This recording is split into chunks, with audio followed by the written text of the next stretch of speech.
Good morning, and for those of you who are watching us via live stream on the East Coast, good afternoon.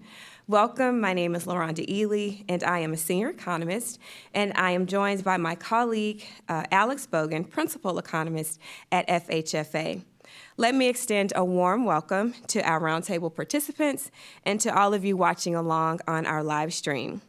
This is the third of 8 in-person roundtables we are convening in 2023. Our discussion today will focus on the role or potential role of the Federal Home Loan Bank system in supporting housing and community development in emerging high-cost areas.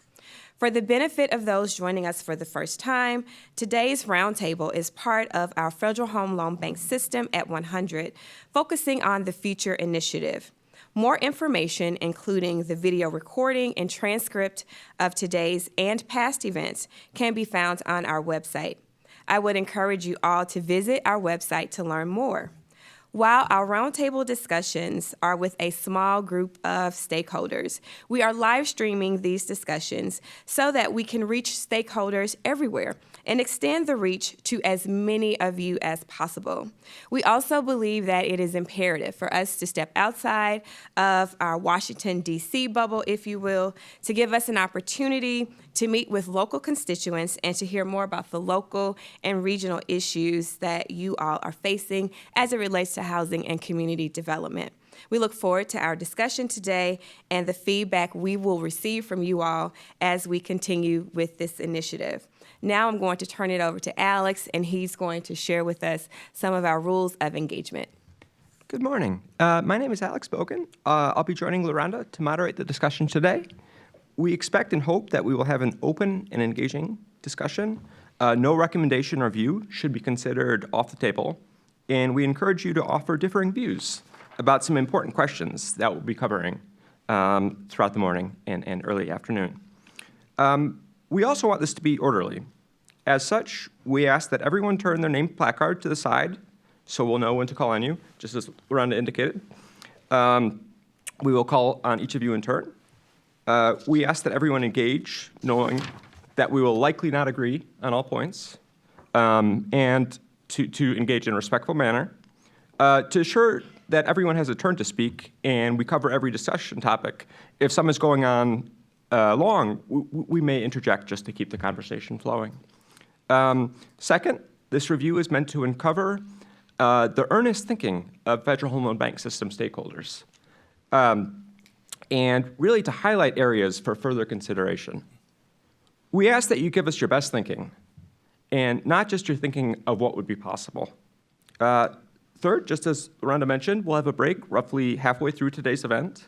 And then finally, for the benefit of those on the live stream, the roundtable participants have been given a set of prompts that we will reference during the course of this morning's and early afternoon's discussion. And we also have a disclaimer that I'm going to be reading that we need to make you all aware of, and I'll be reading this verbatim. So, we have organized this roundtable to obtain your input on the mission of the Federal Loan Banks, including input on several specific questions that were sent to you prior to the meeting. During today's session, FHFA will not discuss the status or timing of any potential rulemaking. If FHFA does decide to engage in a rulemaking on any matters discussed today, this meeting would not take the place of a public comment process.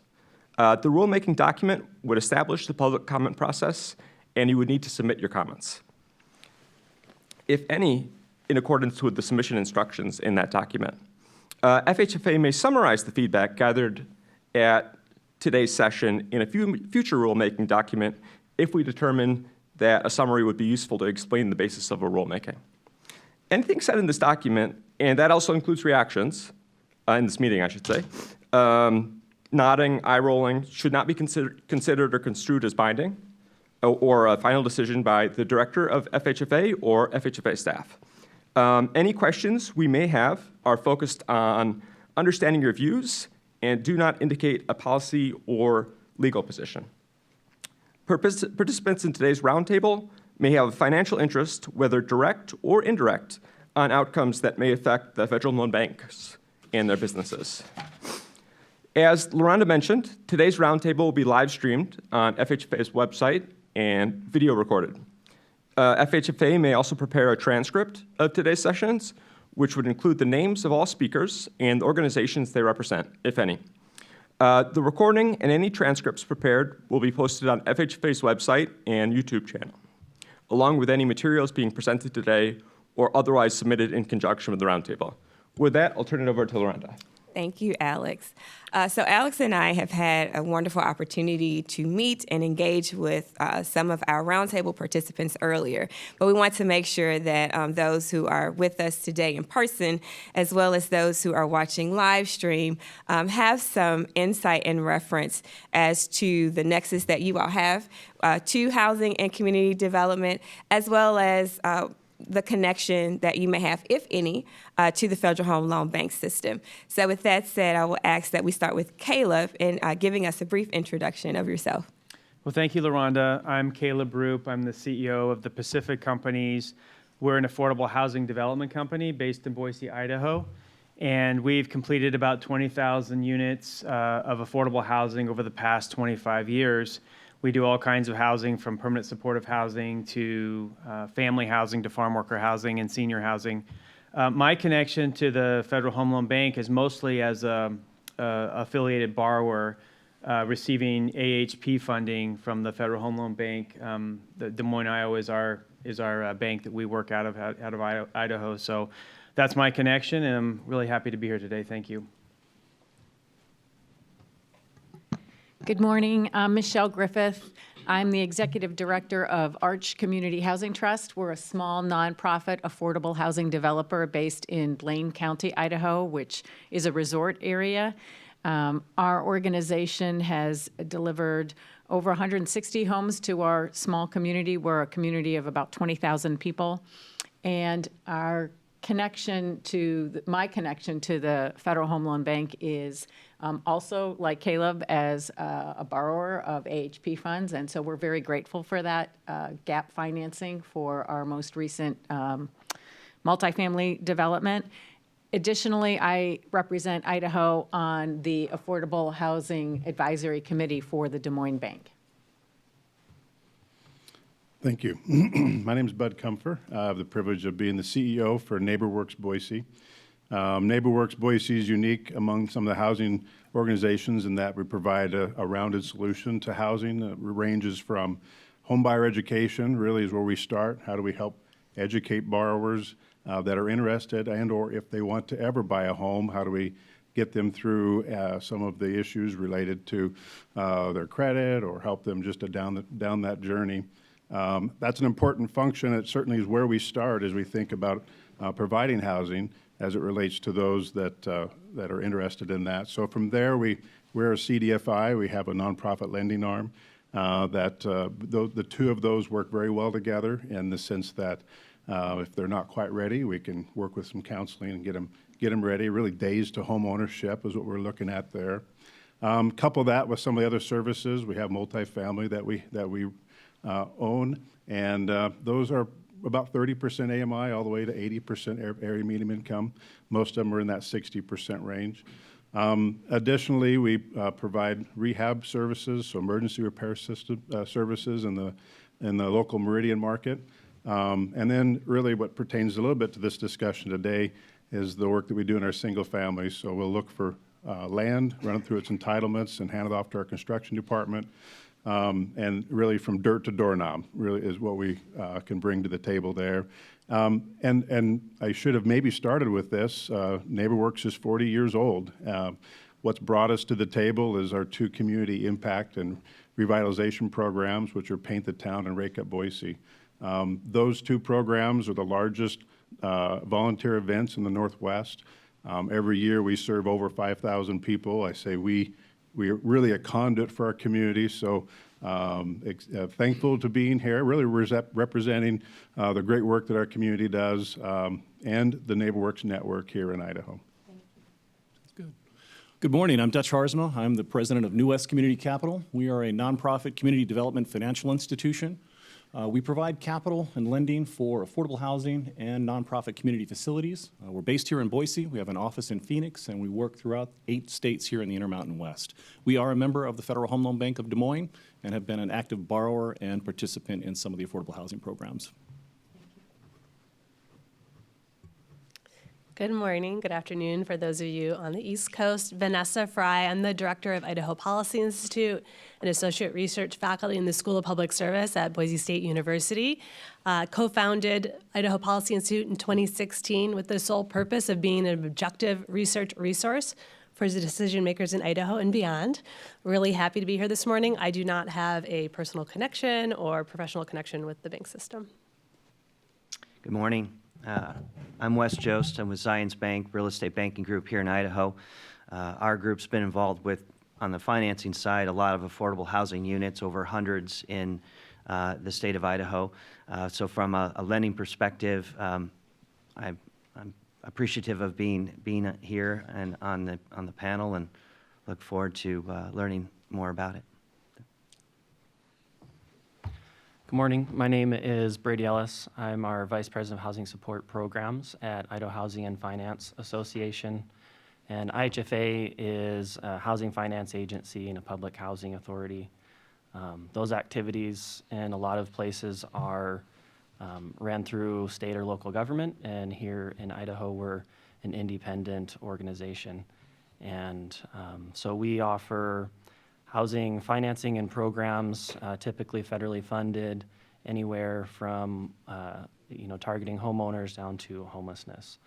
So we work a pretty wide range of clients and Idahoans there, and we do other activities on transportation financing and other community facilities, and so we're pretty diverse in that respect. So happy to be here, appreciate the invite, and look forward to the discussion. Thank you all so much for participating in this roundtable and coming today. Your opinions and ideas are just invaluable, so we really very much appreciate it. So I'd like to start off by exploring the landscape of emerging high-cost areas like Boise. So just to provide a little bit of context, over the past 10 years, on a quality-adjusted basis, single-family house prices in Boise have increased by approximately 249%. So if you were to take this and put it into an annualized rate, that would be about an annual rate of growth on average of about 13% a year. So, how does this benchmark against national prices? So over that same 10-year period, national prices were up about 113%. So this would translate into an annual rate of growth of about 7.8%. So you have a significantly larger annualized rate of growth in Boise than the nation. With this in mind, I'd like the roundtable to speak to some of the opportunities and challenges faced by communities experiencing rapid home price appreciation. And I thought I would begin with Vanessa. Yay, lucky me. Well, thank you for that. And that data really captures the kind of point of pain that we've been experiencing in Idaho and really acutely here in what we consider to be the Treasure Valley. And I think as far as opportunities go for those people that are in the world of growth and development, more demand means more opportunities for them to think about how they can supply that housing for our communities across the state. But it definitely comes with a number of challenges, particularly for people in the community that maybe can't afford to participate at that level, at the market rate level. So we've seen housing affordability really impacted across the state, again, more acutely in the more developed areas and in the resort communities like where Michelle does her work. And so I'm really interested to, kind of hear about what other people think about it. But the work that I've done in the state is mostly, again, on the research side of things and thinking of like how we can at the Institute help support the people here at the table and other decision makers on how do we address this issue and what are the opportunities. There's certainly some entities in the state that have been more proactive, I guess, in thinking about how we can address the issues with growth. So I can point to here in the Treasure Valley, the city of Boise has taken on some initiatives to address housing really directly. In Idaho, there isn't a mandate for local jurisdictions, so that'd be cities, towns, or counties to address housing. So it's not one of their mandated tasks. So that's certainly been a bit of a challenge. Now, as we think about, oh, I apologize. Oh, I was just going to agree with Vanessa. I think that within that rising market, the pressures there, NeighborWorks provides some down payment assistance. So what used to help and be really effective in previous market prices, as those continue to climb, so does the down payment assistance needed to make it affordable. And so some of the fundings from the AHP is part of that. The gap that there used to be 20, 30,000 went a long way. Now it's like 70, 80,000 to really make an impact, and closer to 100,000 this last year.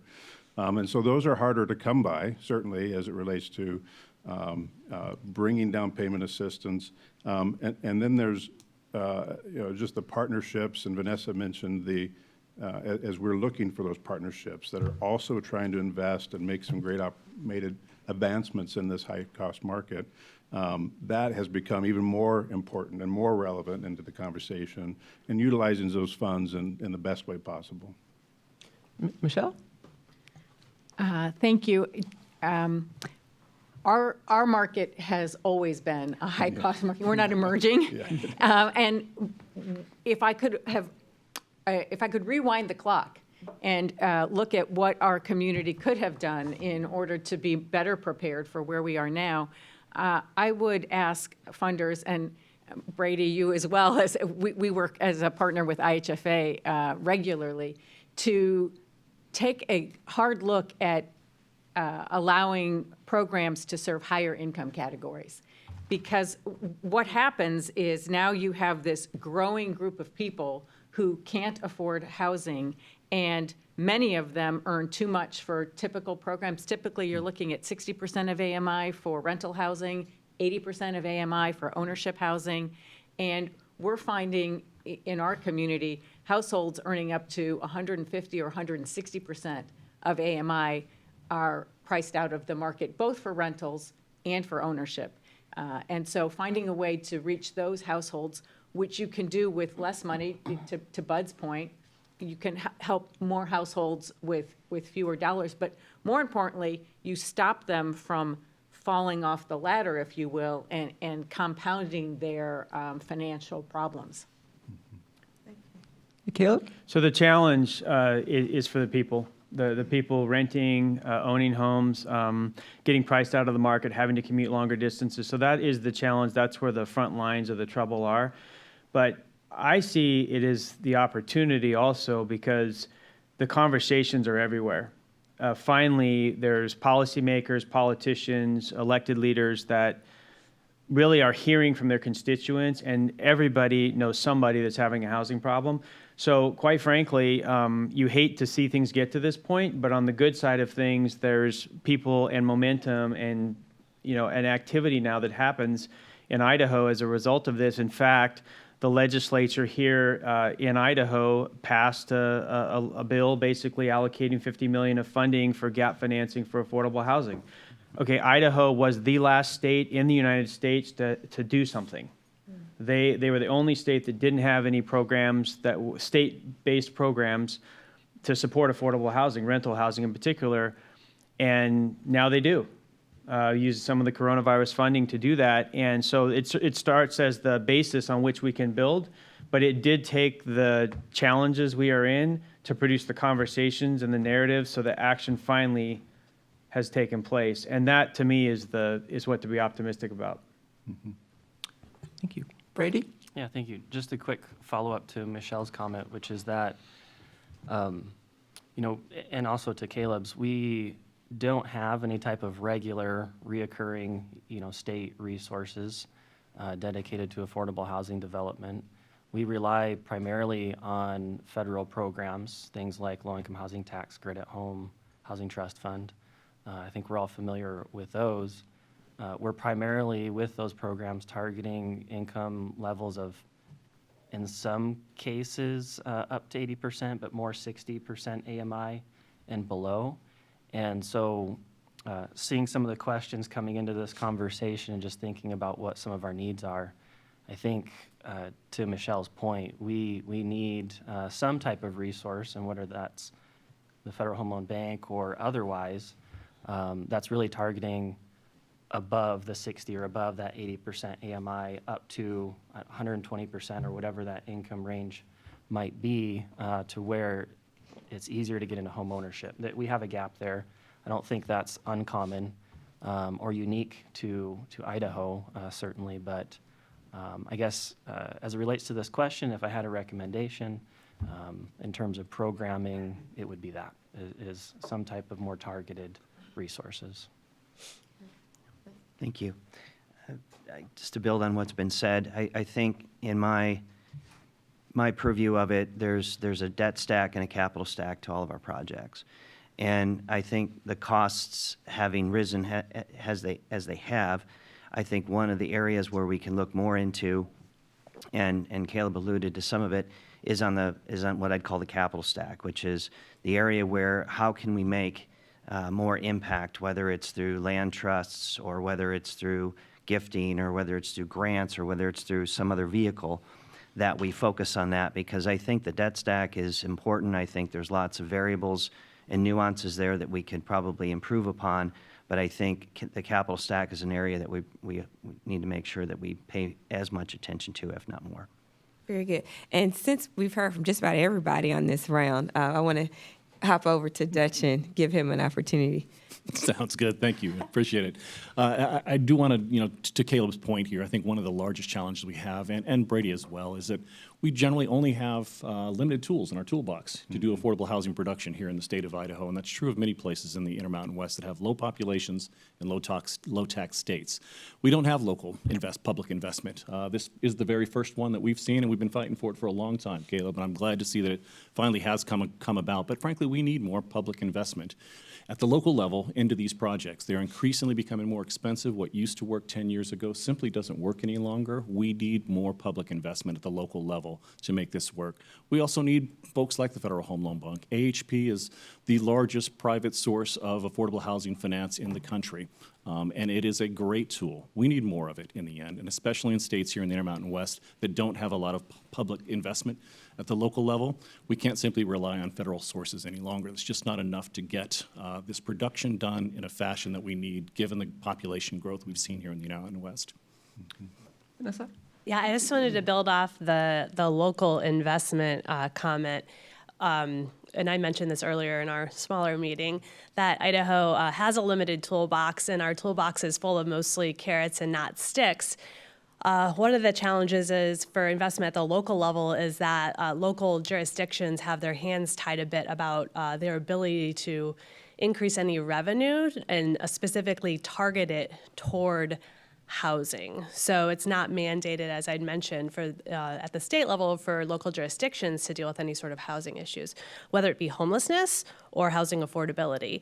And so therefore their tax structure isn't really set up to raise enough revenue beyond what their mandated services are.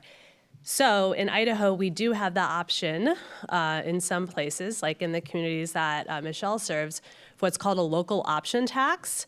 And just to give a little brief on what that is, essentially it allows resort communities in the state the option to go to the voters and say, will you let us tax these types of things like hotel nights or alcohol or rental cars, and we'll be able to use that money for these types of things, which you have to ask the voters for. Recently, the city of Ketchum tried to go and include housing as one of those options for local option tax, and that did not pass in its first round. And I'm sure Michelle's going to say something about that, but going back to it only being allowed in local jurisdictions that are considered resort towns, the rest of the communities in the state can't do local option tax. And so if we are going to say to local jurisdictions, we want you to participate at a higher level, their only real tool is if they have funding in the general fund to use that, or perhaps offer up some of their land, as we're seeing in the city of Boise, and creating their own land trust. Michelle? Yeah, so the local option tax initiative, which failed in Ketchum, was an additional 1%. So it wasn't changing the pool of things that local option tax can address exclusively. It was also adding to it. That could have been the sticking point. It's also a pretty high bar. It has to pass by 60% of the voters, so it's not a majority, it's a supermajority vote. Those initiatives are coming back in May, both in Ketchum and Sun Valley and in Haley. So we'll see. So I'd like to discuss, really look at, have certain segments of the population here in Boise been impacted more than others? And maybe we could start with Caleb. Well, the lowest income folks are the main folks suffering now. And you can kind of see it with another category of people that have been renting in our city for a long time. And the owner of the rental home, let's say, decides to sell because they can make $200,000, $300,000, $400,000, $500,000 of profit on a property that they bought for $100,000, 25 years ago. And the choice for that renter now is basically to move out of town, maybe leave the market entirely, but move to 30, 45 minutes away where something's more affordable. So one of the major complaints that we see in the city of Boise in particular is folks just getting priced out of being able to afford to live here anymore, even though they work here. So that, to me, is the biggest impact so far. The influx of people from the coastal markets, the West Coast, into our community is substantial. And they have come with their profits, their earnings from the sale of their homes in the Bay Area of California or Los Angeles area, and they can easily pay cash for a home here in the Valley. And the competition, at the height of the market, there would be a house for sale, and there would be 30 offers at above asking price. And that was the market for quite a while here in the Valley. And so, you have that dynamic going on. So that pressure of those resources and those people coming to our town and really bidding up the price of homes has made a major impact on really everybody that's, kind of 80% of area median income and below. And they just can't afford to live in this town anymore. I want to jump in and ask about your homeless problem. In my initial tour of the city, we didn't seem to see any, or that was noticeable, but is that an issue here? Could someone speak to that? Mm-hmm. And then I know, but you have something to chime in, so you can maybe start with what you were going to say as a follow-up, and then we can pivot into No, I think I was going to end up there as it relates to, who's affected. Homeowners, the taxes have gone up for those on a fixed income, and I think specifically to some of that, what is the trends that we're seeing is we're seeing more seniors a part of a homeless situation, which previously wasn't the case, 5 years ago, let's say. And so that market price has affected folks there, and certainly as it relates to first-time home buyers, that unachievable price point, affects homeownership. And you look at just the growth that's happening within the Boise market, we're like 1.3%. And to your point earlier, outside Boise is in that 13 to 15% growth. So that's where everything, drive till you can afford it. But the services for homeless housing is really in the core. And so you kind of have two flows of traffic as it relates to those affected. I can, sorry. Okay. I can speak to homelessness here in Ada County, and Brady could add to the balance of state, I guess, on the homelessness issue. And a lot of my work in the state has been around housing, but specifically homelessness here. And we have seen a growth in first-time families experiencing homelessness or first-time households, right? And we have seen the number go up in the last couple of years. We did see a dip in the last year as far as quantitatively the raw number. But I think the concern is those households that are experiencing first-time homelessness, and why is that happening? And I think that question about rent that Caleb was talking about, I mean, I think we're seeing that a ton of people getting priced out or simply informal evictions, right? So they might not have done anything wrong, right? They paid everything on time, but they're evicted because of the turnover to a new owner. Idaho Policy Institute just finished our 8th annual statewide survey. And one of the questions we asked is with the renters that we surveyed if their rent had gone up in the last year. And this is specific to the whole state. We haven't, we have a Treasure Valley survey that we're not finished analyzing yet. But when asked across the state, renters, 65% of renters said that their rent had gone up in the last year.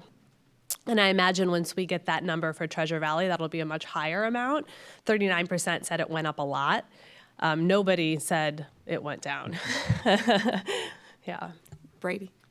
Yeah, I first appreciate the comment and question of just bringing up the topic of homelessness. That's my area that I, work in to a large degree. Vanessa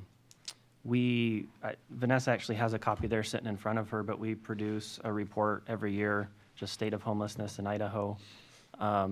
So, there's data out there on that. We try and educate and bring awareness to it. The fact that you may, I don't want to say not see it, but nearly as much as other large cities for sure. We have the Greenbelt, and so there's the ability to be hidden along the river. If you're talking, specifically here in Boise, we have places like Twin Falls in south central Idaho with a large canyon just outside the city. And even just kind of desert, or you could go up to Coeur d'Alene and right behind a retail store, you've got woods and an encampment there. So it exists. It is there. It can be hidden at times. We've certainly, here locally, the city's made really good strides in terms of their response and dedication of resources and programming towards homelessness. So that's been helpful. When we look at the data, we have seen over time, those that are unhoused on the street, kind of literal homelessness, literally homeless, going up. We are seeing the total number of homeless going up. For the first time in a while, a figure that's in that report there is showing just causes of homelessness. Mm-hmm. And so it used to be domestic violence was top of the list, and that's been now kind of outpaced and overshadowed to a large degree by just people that cannot pay their rent. So that's their leading cause. That's self-reported in the data that we're collecting. So there's definitely some shifts there. We do see a pretty high number of those coming into our homeless systems with a source of income, right? So our first-time homelessness is going up. Income held, that percentage of households is high. So it really is a matter of just affordability and not being able to stay, on top of things. Hey, Caleb. I would just offer that Idaho, really the Treasure Valley here, has a homeless population that is in the domain of manageable, but on our way to potentially eliminating it. And there's a massive effort that local stakeholder community folks have come together to try to raise capital to improve our supportive services network. Boise State University, thank you very much, Vanessa, has been instrumental in sort of making the case, the business proposition for what permanent supportive housing can do in terms of saving taxpayer money, hospital money, criminal justice court money. You just have a whole realization of the issue, and we have these coastal markets, Seattle, Portland, Los Angeles, San Francisco, to point to. So they are serving as our herald or warning to this city to step up and deal. We completed a number of years ago Idaho's very first permanent supportive housing project. Within the last 7 to 8 years, this has been done. A second one's on the ground now. Thank you very much to the Federal Home Loan Bank for assisting that project financially through the AHP program. But we are very much starting to build the infrastructure and capabilities to tackle the issue. and we have great stakeholders and great partners. Unlike some places, we have no services money, so the services money is privately funded by hospitals, by the counties, by the city. So that's the challenge we have, and the services, are the key. I mean, we can build a great asset, finance it, get money from Idaho Housing Finance and Zions and West, but at the end of the day, you got to have capable actors that can take care of the resident population and really meet their needs so that they stay housed.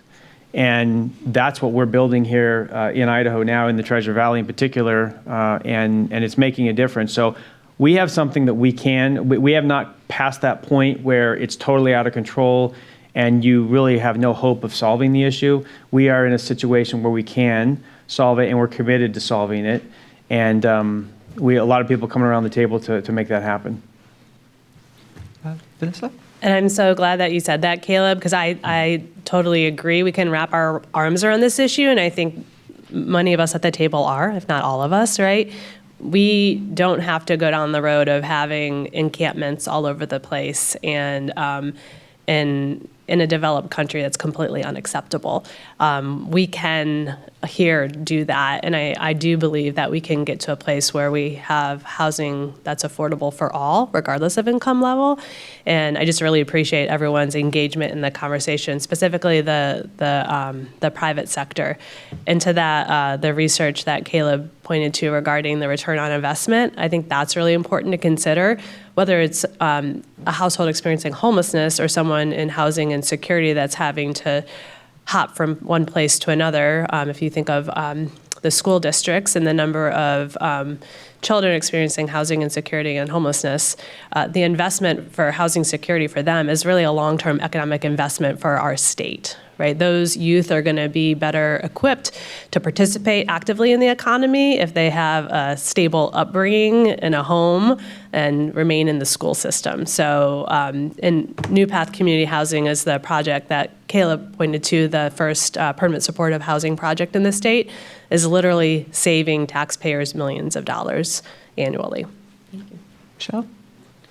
I was going to piggyback on Caleb's point about supportive services. So there are very few options for financing supportive services, and that's critical. Additionally, Idaho is largely a rural state. In Boise, the problem is financing supportive services. In many other jurisdictions, the problem is even having the supportive services and finding people who have the skill set and the training to support certain populations. And it costs more to deliver that in a remote area, because now you're talking about hiring a very skilled professional who can provide counseling or caseworker skills, and they can't afford to live in the community either. This has been fantastic. And I guess I'd like to turn to, so we've talked about several of the challenges, several of the groups which are very much affected by this emerging high-cost area. So for the communities you serve, what would you like to see?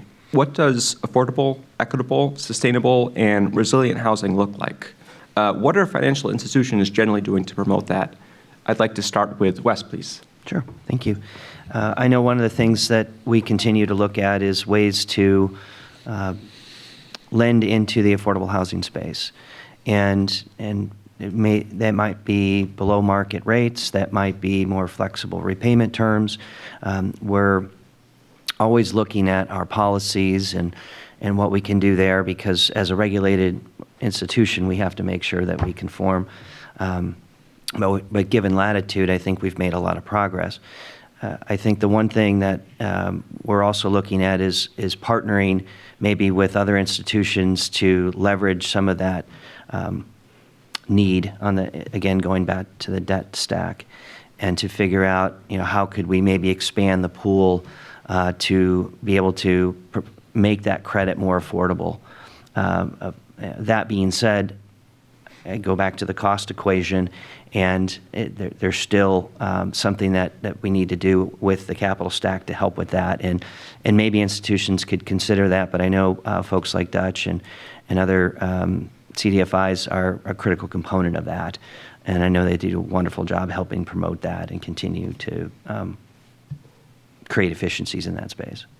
Actually, that's a perfect segue. Dutch, would you care to comment? Sounds good. Yeah, thank you, Wes. And we do rely on, CDFIs or community development financial institutions play in the space between what a government entity can do and what the private sector can often do. We are typically not-for-profits, but we have one foot in the non-for-profit social justice world to build affordable housing, but we also have one foot in the Wall Street, bring the capital stack to these types of projects in the end. So we have a unique position. We play on both sides of the equation to get these projects done. We rely heavily on banks. They're the primary investment source. They're the fuel that makes this work for us. They invest in us, and we take it and lend it into these transactions, probably at a little higher risk than a bank can or is willing to or can do as a financial institution, as a regulated financial institution. We need more of that. We need more banks. CRA is the motivation for why they invest, or the Community Reinvestment Act. There have been some changes to the Community Reinvestment Act. Hopefully it's strengthening. But I think, frankly, at this point, and given how long we've done some of this work with banking institutions, many banks are beginning to realize that they're doing this not as an obligation, but as an opportunity, as a good, strong, solid business line. And I think we're getting to that scale right now, and more banks are beginning to realize that this is a good, profitable business for us to be in. And I think that's important. There has to be some market-driven motivation. And part of our role as CDFIs is to continue to encourage private market investment into these kinds of transactions, because we'll never have enough public subsidy to do this work. So that's our work. The Federal Home Loan Bank has been instrumental in help driving some of that capital as well. We'd like them to push a little harder, to be honest with you. There is more need for capital in the marketplace, and especially in times like this, where we've seen 200 to 250 basis points increase in interest rates. That financially means your projects oftentimes are less feasible. So doing it in a way that can help absorb some of those shocks on interest rates, doing them on very favorable terms that work for community development, and being bottom up in their approach as opposed to top down in terms of rulemaking. Thank you. Bud? Yeah, I agree with Dutch here. The CDFI, we're mission driven. What we do is very focused on trying to fill in that gap as it relates to what traditionally probably wouldn't be the best investment, but that is where we want to engage. For us, we kind of track those federal funds and the leverage that we can bring to the table. And for NeighborWorks, this last year, for every dollar of federal funds brought to the table, we were able to find $36 to go with that. And that doesn't sound like a lot, but we couldn't be in the subdivisions or the communities that we're in and within the areas that need reinvestment if it wasn't for that mission-minded, mission-focused. And then it's how do we make best use of those funds that once they are received. And for us, this last year started a housing trust. And so provided the opportunity, we can't build our way out of what we're in right now. We recognize that, and we have some amazing builders in our community that are doing the best they can with the resources that they have. So it's a combination of building, how do we rehab and keep what is affordable and safe and healthy for those families living in it, and then providing that housing trust model to whatever is brought to the market. How do we sustain long-term affordability?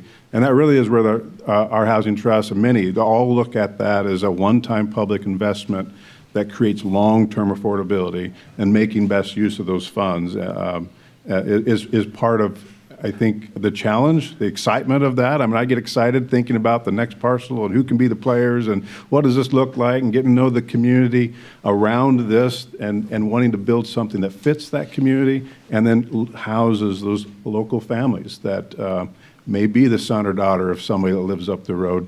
How do we create just real solid housing for the future as well?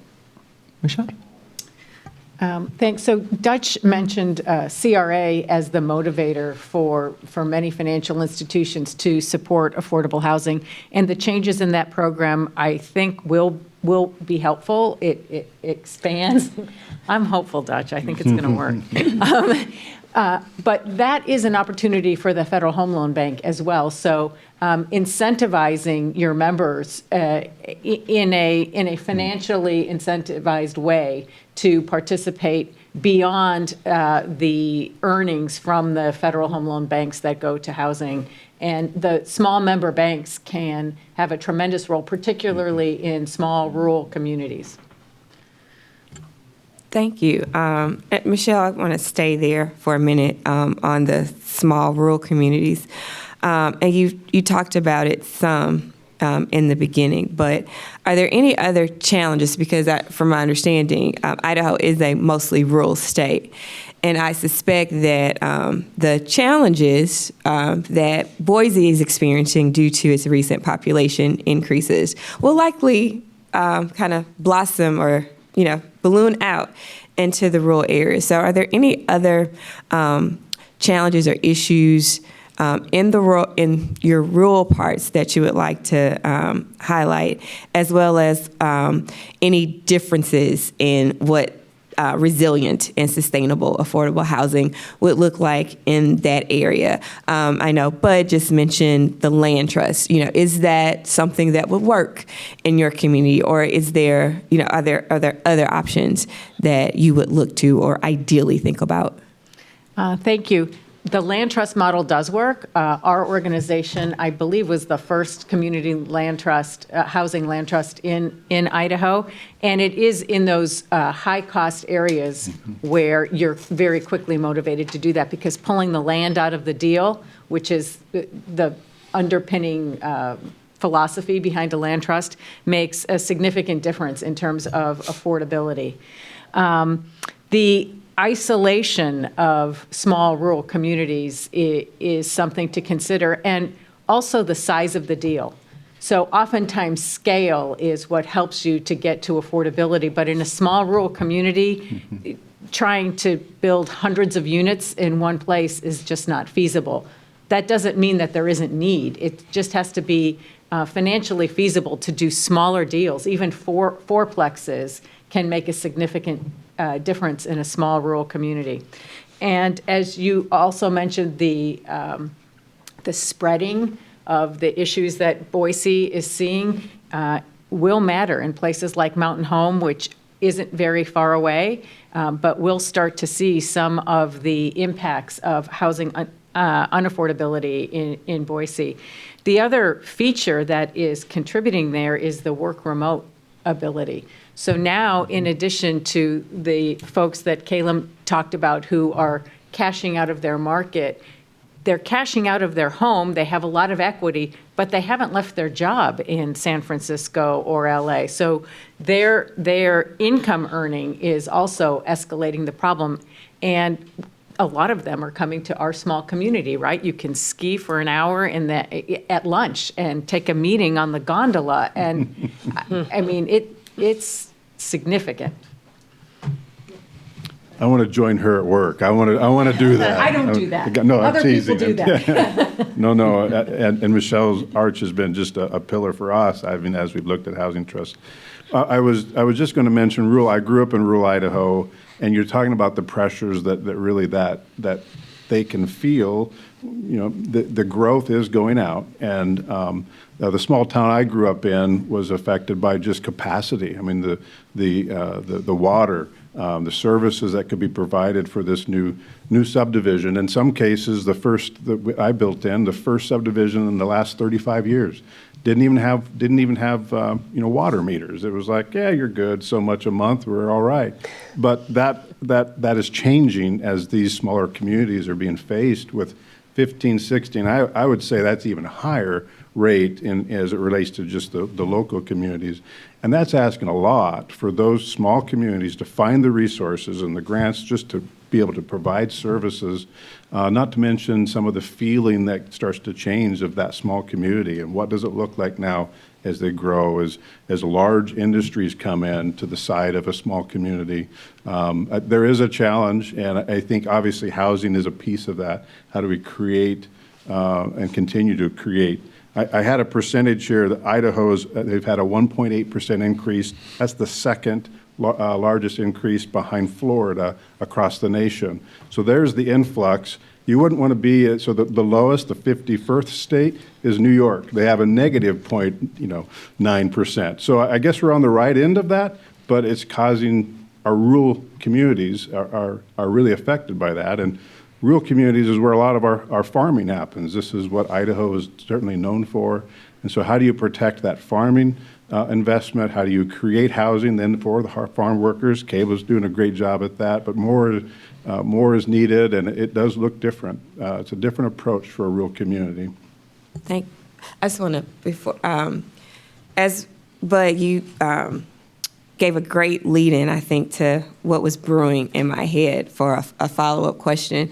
You know, with the population growth that you all are experiencing, and I've heard it, and we talked about it earlier, there's also some accompanying economic growth, you know, with some major tech companies, et cetera. And so I would assume you would expect an even larger increase in influx in population.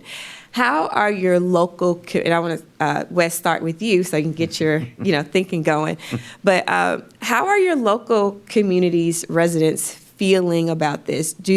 Are they a part of it? Where does community development fit in? And, with this emerging economic development, are they being included? Because, with this resilient, the picture that we want to paint of resilient and sustainable housing, again, a part of the sustainability is making sure that I think that everyone has a chance and equal opportunity to participate in that economic growth. And you definitely have shared some of the community development challenges, right, with the supportive services. But how are local residents, are they a part of this emergence as well and this growth? I think they are to a degree. To put some numbers on it, I think the last research report that Compass here, a local organization, did is our Treasure Valley MSA is about 750,000 people. And that growth for 30 years out, so 2050 is supposed to be at over 1 million. So if you think about where those people are going to go, and then you think about the economic drivers in the news and in the expansion of Micron and the jobs that brings to the market and the ancillary services that brings to the market, I think residents understand and feel somewhat included in that. But where I think, and we haven't touched on this, and thank you for teeing it up because I had it in my head, the word's density. And one of the things that we struggle with is density and trying to figure out where it goes, how it goes, and then the acceptance of it.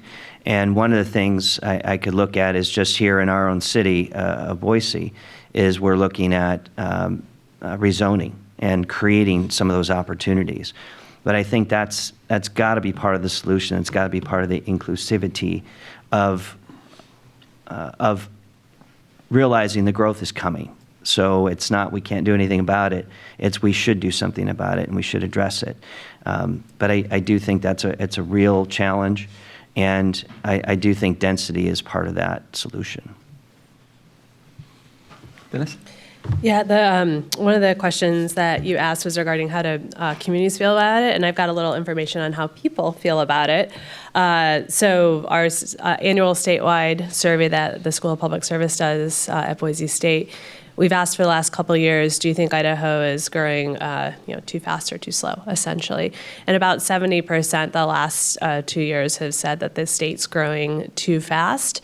But when asked if the state should continue to invest in economic development, even if that means we're still continuing to grow too fast, 60% of people say, yes, continue to do that economic development investment, even if that means this growth rate that we really aren't that tolerant of.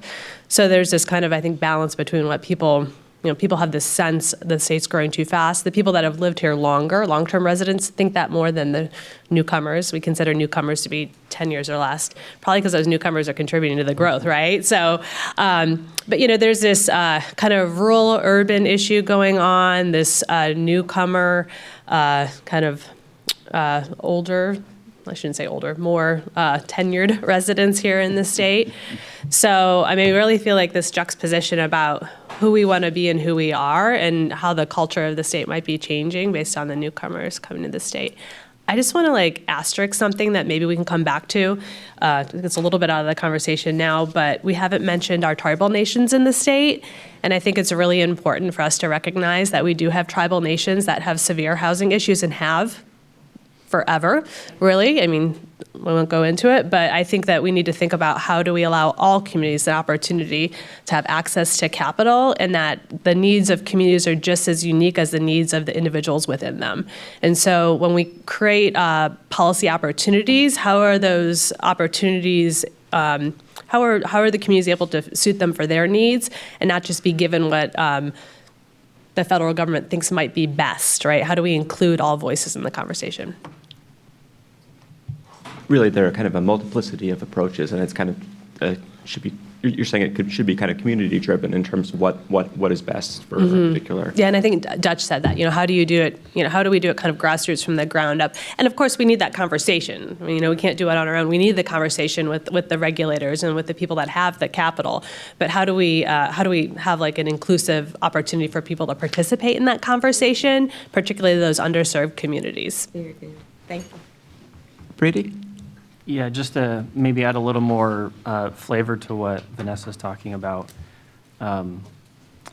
Idaho's, growing, changing, but, we have been very rural for a long time, still are in a lot of places and ways, but those places that are growing, I mean, you have people who were small business owners, entrepreneurs, self-employed, relying on employees to run their businesses, and this economic growth and development brings in some larger corporations, wage opportunity, and it can affect some of these smaller businesses in drawing their employees, their workforce away. And so I just point that out as a challenge and something that we see and hear and is difficult. I don't know what the solution is. I mean, I agree. We want to support and think through and work through growth in a thoughtful way and allow for that to happen, support that, but just do it in a way that we're cognizant of the effect of that. Yeah. Michelle, then Bud. So you're right. The influx of higher income earners to our community provides economic growth.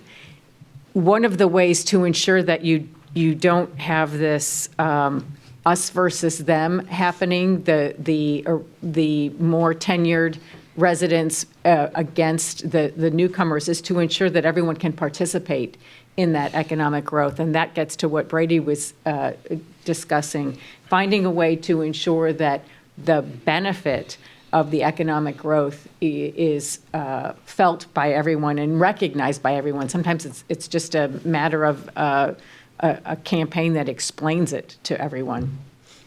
Flexibility was also something I think that Brady touched on. And we see this with the Des Moines Bank, which has a very large territory for a federal home loan bank, and ensuring that there is a way for the wide diversity in our bank system to allow for everyone to at least participate equally. That doesn't mean that everyone gets the same amount of money. There's a difference between equal and equitable, but ensuring that the scoring criteria and the manner in which organizations can apply for the money is such that the unique identities of areas can still participate is important without a lot of cost.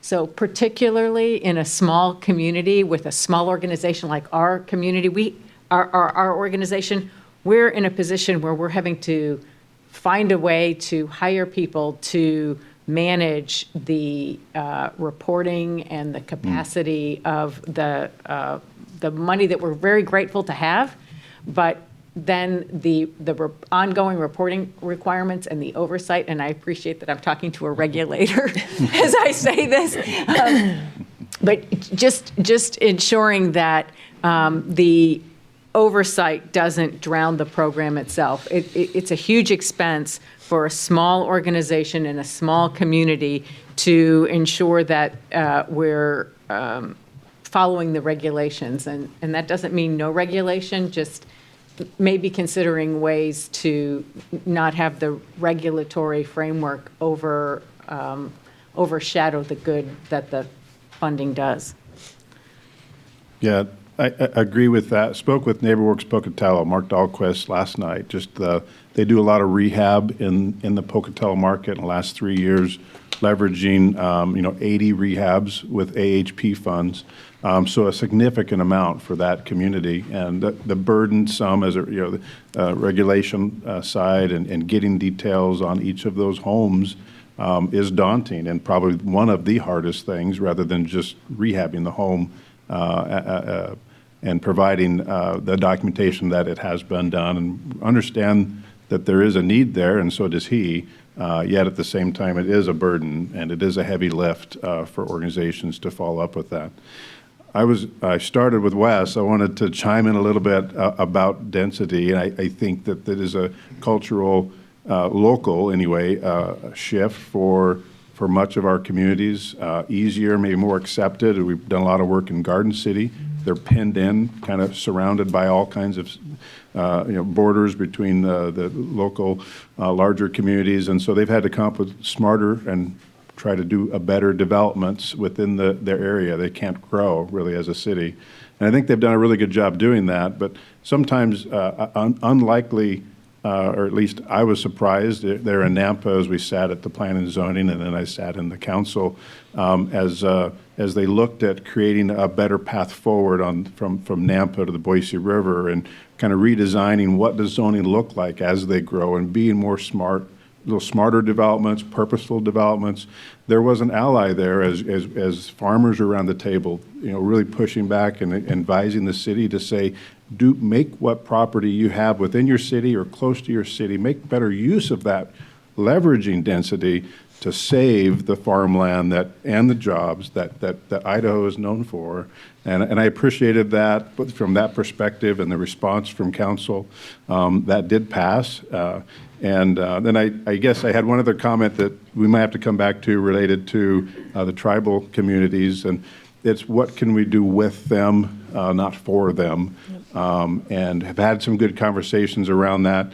Much of the resources they have are on their tribal land, but as soon as they step outside of that land, that much of those resources are lost. And so that is where, at least from NeighborWorks' perspective, how do we help support them when there is some other things outside of their land and within their land that they'd like to do and like to be and provide for their tribal communities.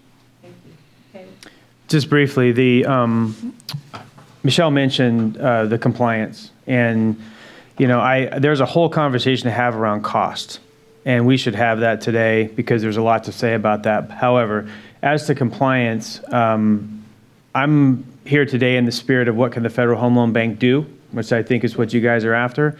Well, redundant compliance is one of the things that you guys could eliminate. If you have a tax credit financed building and Idaho Housing Finance Association is already doing compliance monitoring, why does Michelle and her team have to go and do more compliance for the Federal Home Loan Bank when Idaho Housing Finance is totally capable of doing it, and they're already doing it anyways? And so I do a ton of policy work, and in California, where we do a lot of work, there's local funding, there's state funding, there's federal funding. And there's this redundant compliance that's just happening and burdening the property management companies and the sponsors with having to continue to do the same reports or different reports with the same information. And it's just, it's an administrative burden, and it takes their staff time where they could be working on taking care of residents or doing the next project. And so that's an area where you guys could be really helpful, is to eliminate that when you already have a sophisticated agency doing compliance work. I strongly encourage that as an action item to consider. I concur with all three of this side of the table in terms of this issue. AHP is a great program. It provides a great deal of capital for these projects. It is unnecessarily burdensome for no reason. I think, as it's been mentioned, there are plenty of compliance that already happens on these projects. I think there are lots of proxies one could use, and that's both on the once it's award, but also the awarding process and the scoring system. It probably doesn't need to be this complex. In the end, these are grants that are disguised as loans, is what most of AHP is. And I think it should be treated much more like a grant and a little bit easier to use, both on-ramp, ongoing compliance, and off-ramp in the end.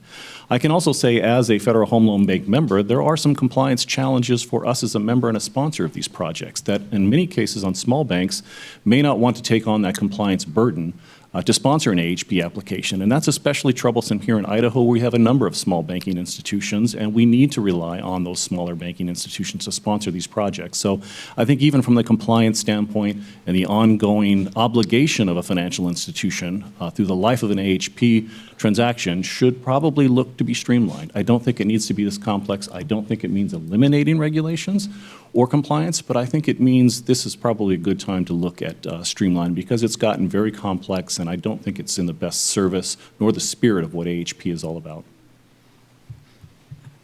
Thank you for those insights. And so you all have, again, created a great segue to what was already on paper for our topics, which is the current role of the Federal Home Loan Bank system. And so one of the things we've heard is, of course, the more AHP. We've heard that across many roundtables, as well as the compliance burden. So, that is definitely noted. What role do you think the Federal Home Loan Banks could play in supporting an emerging high-cost area such as yourself? And also, and I'll start with you, Dutch, what impact, can you speak more specifically and provide more color around the impact that the Federal Home Loan Bank system is currently having, in addition to AHP, to promote affordable, equitable, sustainable, and resilient housing? Sounds good. The Federal Home Loan Bank was designed to be a liquidity tool to help financial institutions lend more, and I think they still do that largely in most areas. For us, we are an active borrower for the Federal Home Loan Banking system. It provides a very critical source of capital for us, and it provides something that's very difficult for me to get, which is long-term fixed-rate capital. That's extremely difficult to find in the marketplace. Many of the bank investors have a challenge making those kinds of investments, and the Federal Home Loan Bank is one of the few institutions I can go to and say, give me a longer term such that I can lend to Caleb, to Bud, to Michelle on the terms that they need to do longer-term projects. So it's critical that that liquidity tool stays in place. I think the challenges we have as a user of the Federal Home Loan Bank system are two things. Number one, we have to take haircuts. So we have to pledge collateral. When we borrow from the Federal Home Loan Bank, I have to pledge a loan to do that. And I have to take a discount on that loan. Somewhere, most Federal Home Loan Banks are in the 70% range. So that limits my ability to lend. If I have to over-collateralize a loan each time that I need to make one, that means I'm going to be able to have less capital to do these kinds of projects. So I think we need to look at the haircut a little bit. I think it's probably unreasonable given the level of risk that the Federal Home Loan Bank is taking on these transactions. They tend to perform actually better than the private sector and affordable housing. And we've have trillions of dollars of transactions over a 40-year history now that can demonstrate quantifiably that these are pretty safe investments in the end. So I think my ability to have higher advance rates is critically important for us and all CDFIs. That's a big stumbling block for us right now. I think the other challenge that we have right now is pricing, and that's a reflection of the interest rate marketplace right now. To be frank with you, I can't borrow capital and lend it on terms that are acceptable in the community development community right now because the rates are simply too high. I can't borrow at close to 5% interest rates right now for a 10-year draw. That's simply just, the math doesn't work because I can't lend it out. I cannot pass that along in the community development market like it can be done in the private sector. The community development space tends to lag the marketplace in general, and rates go up a little slower and they move down a little bit slower. And many of these projects are multi-year, so for me to raise rates now would kill a project. And I simply can't do that. And I understand that this is interest rate driven, and that is a challenge, but I think there should be some curbs or some ways to try and manage that interest rate risk for CDFI so that the capitals can come out at a lower rate so that I can, in fact, keep these in these projects, which need cheaper rates now more than ever. I mean, they're being faced on all sides between higher cost to build something, supply chain that's still fairly broken, and much higher interest rates. This is probably one of the most difficult times to build anything in this country, and higher interest rates are exacerbating that. So I think some way to think about how we can control that or ramp it up or do it in ways that work so that I can continue to borrow at advance rates that make sense for these projects going forward. A very small comment, because that's just knocked that out of the ballpark there. Now is the time to lean in, not the time to pull back and say, I don't know about what's happening. No, now is the time to find those mechanisms and to make that change so that long-term we can continue to develop and continue the conversation that we've had around the table. And I don't have a feeling that you guys are in that position to, let's throttle this back. But there needs to be more investment, certainly, and now is the time. Really believe that. I agree with both Bud and Dutch, and won't rehash any of that. And I'll just say, so a role, not the role of the bank, I think could be or should be just helping states and communities maximize their resources. So we talked about limited resources and being of the federal nature to a large degree, and despite that, still have some resources that are hard to deploy because there's still gaps in financing. We're not able to pair them with other capital resources. So, as an example, Caleb mentioned the $50 million that the state of Idaho appropriated for this fiscal year that IHFA is administering, and we've made awards on those. So about half of that money is producing about 1,000 units. I would say, 97, 99% of those are affordable units. So there's just a handful of market, units in there. And so we're probably going to do like double the amount of units that we originally thought we were going to with that money, because we're able to pair it with our like 4% tax credits. The financing gap on projects is big there, and we haven't been able to just fully maximize and utilize all of that resource. So all that to say, any opportunity to come in with additional resources that complement what we have and allow us to fully and effectively use what we have. I just wanted to provide some bones around the points made by Dutch and Brady with respect to the gap needed to make a deal work. So in our community, when I started, I don't know, I'm not going to say how many years ago, actually, we just needed free land. And then any of the federally funded programs worked. About a year and a half ago, we needed free land and $50,000 a door to make a deal work. And now we need free land and $75,000 to $95,000 a door to make a deal work. And so it's Bud's point, it's a challenge, right? Additionally, most scoring criteria for financing incentivize the developer to put as little money per door as possible. And you can understand the rationale for that, right? You want the money to go as far as possible. You want the developer to be as efficient as possible. But what you're doing is making it more difficult for the deal to work. And then you end up with deals that are kind of risky, right? They're not as healthy as they would be if there was enough financing per door as needed. And I would encourage the agency to consider dialing back that instinct to make the money go as far as possible and allow it to maybe go a little bit deeper. So we've touched around it a little bit, but what can you guys do? What can the FHFA do? Start thinking about everything you do in terms of cost. What is the cost to the project that this requirement, this policy objective, this idea represents? So we have like this effort here to support affordable, equitable, sustainable, and resilient housing. And affordable and equitable, good. when we start getting into sustainable and resilient, we start to come upon words that have a lot of meaning. And the meaning might be focus on climate change, or it might be super built housing, but all that stuff adds cost to the system, to the house itself. And I've seen this from all my years of working in California, where the policy objectives of doing everything you possibly can to make that housing the best housing in the planet means that that housing costs $100,000 more a unit now to put on the ground. And that means in the affordable housing space that the 75,000 Michelle needs in California, that number's $250 a door that you need in subsidy to make a project work. And that's out of control. It's totally out of control.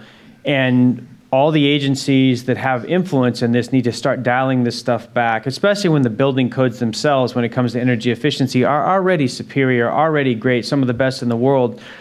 And there's no need to be 15% better or have this much more sustainable features in your building, because it drives up the cost of the housing and it makes the job of the developers and the owners, nonprofit and for-profit, harder to deliver that housing because they need more subsidy. So that's one example. You know, everything you guys like, read every piece of paper and go, is this adding cost to the project, both whether it's the development cost to build it or the operating cost to maintain it and operate it? And that can be compliance, that could be oversight, whatever. Just one example, like I was just going off the scoring system for AHP in Des Moines, that bank, and I'm not sure how that permeates throughout the banks, but you know, there's an incentive in the system to do a project of 24 units or less. Okay, great, that's nice. But small projects means high cost per unit. It means inefficiency. It means the things that you have to pay for that are fixed costs are amortized over a fewer number of units. So that means that the per unit costs are going to be greater, and that means we got to go get more subsidy to do those units. So why have a system that pushes you to do a small project so you can get points? Because all us developers, when we're building these projects, you know, we're going to try to win. We're going to try to follow your policy objectives and win the money because we need the money to do the project. But if you're pushing us to do 24 units, then that's what we'll do. We'll try to do 24 units, and that means the cost per unit are going to be high. So wherever you can start to think in terms of what's the cost and kind of remove this Christmas tree effect of all these policy objectives being put onto housing to make it more expensive, the better off we're all going to be. And you know, you guys could play a leadership role in this area, and it would be amazing. Thank you. I'm just going to pivot to this side of the table. Then we'll come back over to you, Michelle and Dutch. Vanessa. Thanks. Yeah, going off of what Caleb was saying, I just had highlighted that affordable, equitable, sustainable, and resilient. And I do think that there's lack of common definition of resiliency and sustainability. So I think even some direction in that regard. What do you mean? And maybe that is out there and I'm just, you know, not privy to it, but I think that even our local communities, that would be defined differently in a rural community than perhaps in an urban community. I do think it's important, though, when we think about what we're building for who and where. I think sustainability and resiliency isn't just the building, it's what it's providing for the occupant of that building. A sustainable lifestyle isn't one where someone's commuting 90 minutes to work, right? So where are we putting these buildings and how do we incentivize them being in places that actually bring down the total cost of home ownership, which should include transportation costs. We don't do that, right? We do utilities and we do, you know, the mortgage or rent. But when we think about incentivizing that, I'd love to see the bank kind of provide some direction on that. Thank you, Michelle. I just wanted to provide some explanation around that 24-unit size. The Des Moines Bank is largely a rural territory. We have big cities, obviously Portland and Seattle, and I think the objective there was to be sure that a small community could still participate. Mm-hmm. And so, 100 units in Blaine County, Idaho, are problematic. But I can understand why you wouldn't want 24 units in Boise. And so, perhaps the way to address that, and we have a Des Moines Bank meeting next week, I'll bring it up when we're talking about the pointing actually, is to link the size of the deal to the size of the community. Thank you. Dutch. I want to just bring up one kind of challenge that I run into from time to time. We're talking about emerging high-cost areas. The Intermountain West is kind of the poster child for that on the West Coast. We're seeing the in-migration happen. It's, Boise is certainly a hub, but many places here in the Intermountain West. Too expensive on the coast, they're moving into the Intermountain West. We're seeing the same thing on the East Coast, moving to the Carolinas. We work through 8 states throughout the Intermountain West, so between the 2 mountain ranges from Canada to Mexico, and we lie within the footprint of 4 different Federal Home Loan Bank institutions. And that makes it a challenge. I'm a member of the Federal Home Loan Bank of Des Moines. If I want to use AHP or down payment assistance sponsorship, I can do that in Idaho. I can't do it very well in Colorado. I can't do it very easily in other one because I'm not members of those banks. Now, there are some mechanisms with which to go outside of your footprint to use these programs, but it doesn't work very well right now. So, trying to fit into where I can be a sponsor in areas that I'm not a member of that Federal Home Loan Bank has been a challenge for us to engage on, and I don't think there's real clear thought. And I think many multi-state banks also face this issue of wanting to do something in an area and they're not a member of that Federal Home Loan Bank. Many banks will do things out of their areas, but I think it's not well-trodden path, and it presents some challenge for us to go outside of Idaho to sponsor some of these projects. And this is a high-cost margin. There shouldn't be 4 footprints in terms of trying to get some of these kinds of programs available. And I think it's especially important for smaller institutions here that can't compete on a larger multi-state area, that they may want to do more of this work. So if there's a legislative fix to do that, and I don't know how to do that, I think it is important that we do have regional banks. I think there is local need. Local capital for local need is important. And I think having informed decisions, so I'm not suggesting changing the boundaries, but I am suggesting perhaps we can look at ways to do these kinds of affordable housing programs on maybe a larger scale or in a way that they can be used across state lines. The problem is increasingly regional, not state-driven.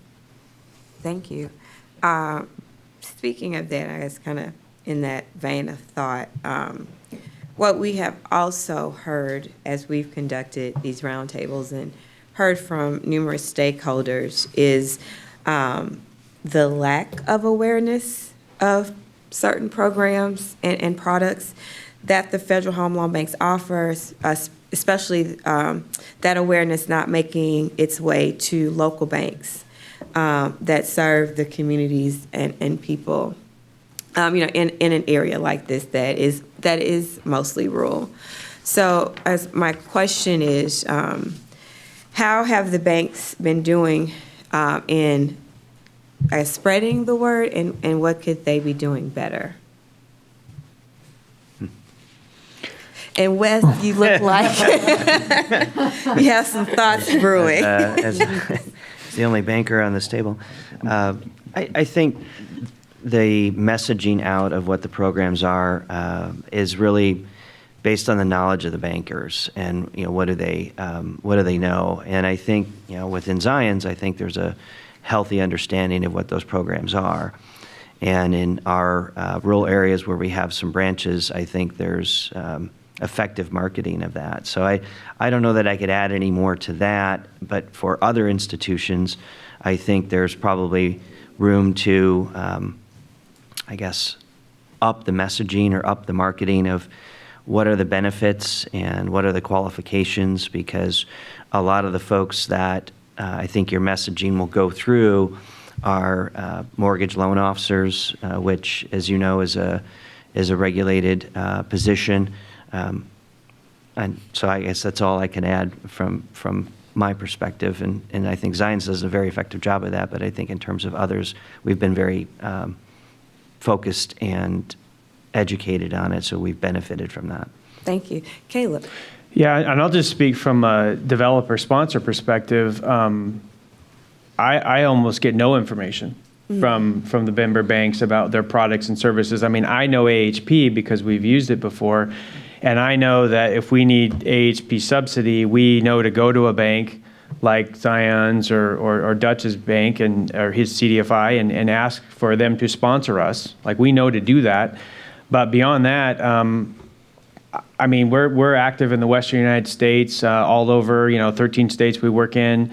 I don't have any member banks coming to us, and we're probably one of the largest developers in the country, asking us and making us aware of the products and services that the member banks have that are tied to the Federal Home Loan Bank.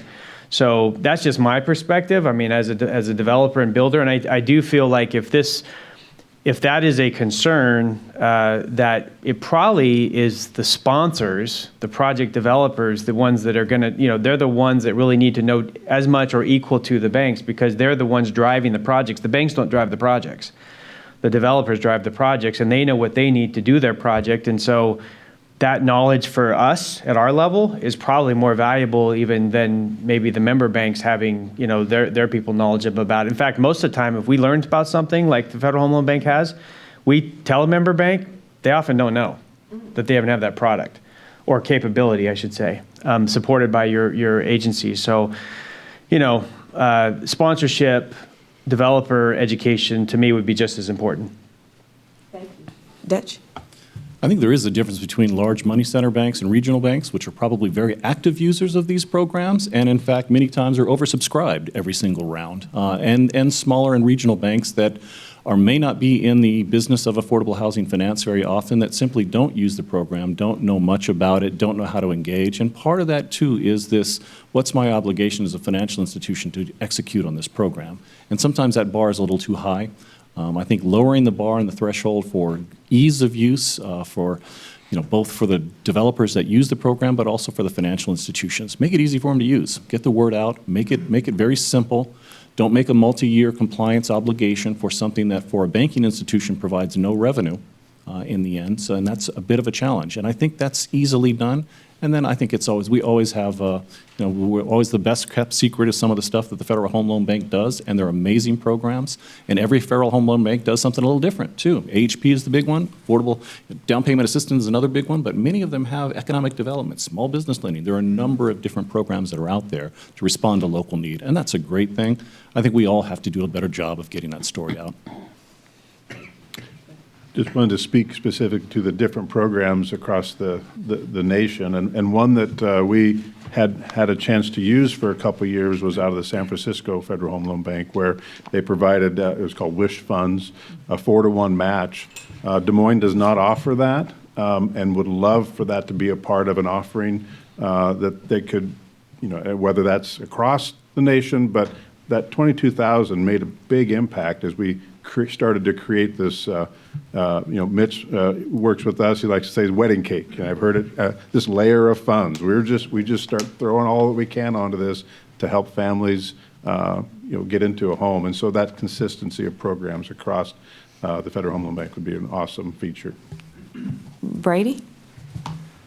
Yeah, so just things we've heard a few times. Maybe a little too much administratively, burdensome, duplicate costs, inability to meet different sized markets or projects. So I think there's those are all challenges and difficult things and things we'd like to see improve. But I think it's also an opportunity to just look at partnerships and how the programs and resources are deployed, what other systems already do similar activities, and how can we, align those or pair them up, like through CDFIs, like through HFAs, because I think, especially from the bank side, a lot of the administrative costs and activities there can likely be reduced. That cost reduction gets passed on to developers, those owning and managing properties. That hopefully gets passed on, to the residents, homeowners, or whoever is participating in a program.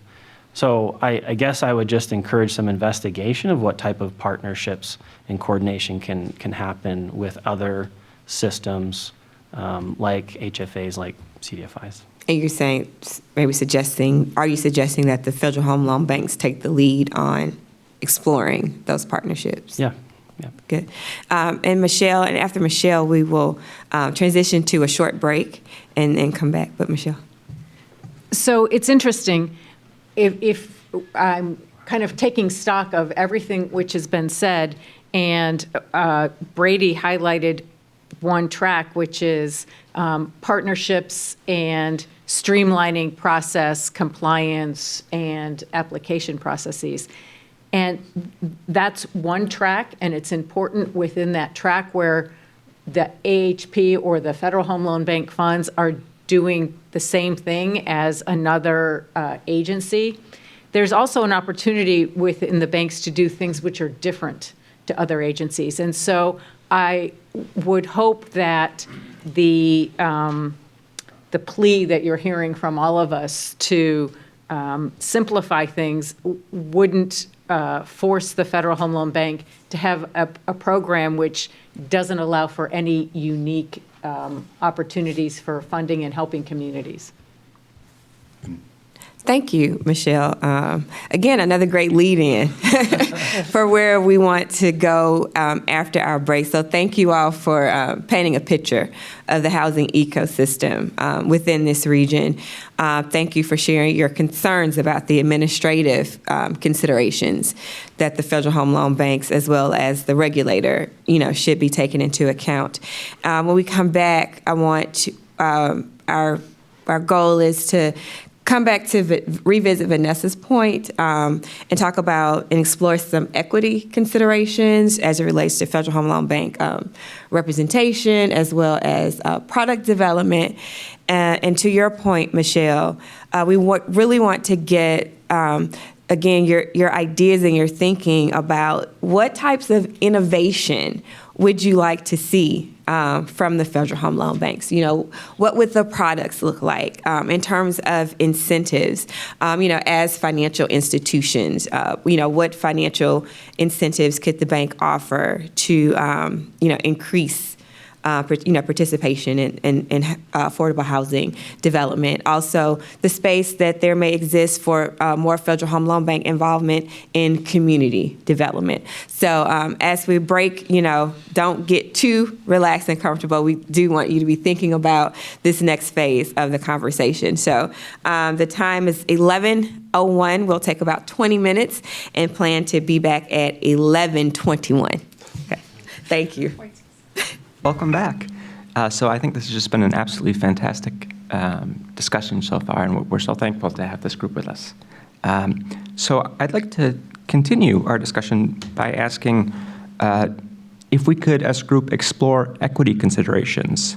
And we'd like all of you to think beyond fair lending legal requirements. Of course, the bank should comply with all fair lending legal requirements, but also thinking beyond that. How have the Federal Home Loan Banks been doing on this front? And maybe we could start with Wes. From my chair, if you will, I think the regulations or whatnot that we've had, and I think Caleb and a few others have talked about it, I think it's been helpful and complementary to what we're trying to do as a mission to get monies out into the affordable housing space. I think the other question maybe that you had asked is, where could FHLB consider making some improvements or enhancements? And one of the things that I had thought about in some of the pre-thought is instead of it being a credit solution, could it be an equity solution? Could it be a grant or something of that nature? Going back to the point I made about the capital stack. And that I think the costs of projects are going to be what they're going to be. I think changing some of the regulatory requirements and oversights will help with that. But you still have other parties in play. You still have landowners. You still have commercial contractors. You have suppliers, those folks. And so they continually add, and that's a market dynamic that we at this table are not going to control. But I think looking at, is there a grant mechanism or maybe something where maybe the repayment stops after a certain period of time if they comply with certain conditions. And so I would offer that. Dutch, what do you think? So this is a very hot topic, I think, in most institutions now, diversity and equity, and how do we best achieve it? And I think frankly, most of us are in the talk stage and trying to figure out how to best do this, because there are lots of ways in which you can do that, and there are some undefined terms. I don't think everyone has a clear term on what those things mean. I think it is important, though, in the end. I think if we look at the demographic shift in this nation, I think if we look at those traditionally underserved populations, it's incumbent upon us to be intentional about our work. And that includes all institutions, my institutions, the regulators, and the Federal Home Loan Bank system about being intentional and trying to work to get capital down into the cracks in places that it typically doesn't get in the end. But I think we have a lot of work to do on that front, all of us do. And I think it's going to be an ongoing conversation that we should not be afraid of and one that we should engage in intentionally. Oh, great, go ahead. I would just add that we've seen a lot of agencies with their funding create small set-asides, BIPOC set-asides, Black and Indigenous people of color, to help emerging developers. A lot of times they're community-based. They might be religiously based or affiliated organizations, often people of color. And what we've seen that to be pretty effective in the markets that we serve. And so could the Federal Home Loan Bank implement some kind of system to support those developers that typically don't have the credit or the history of accomplishments or the lending capability that a lot of the experienced affordable housing developers do? And this is where the CDFIs, I think, Dutch, can play a role because they are already doing that kind of stuff, with their borrower base.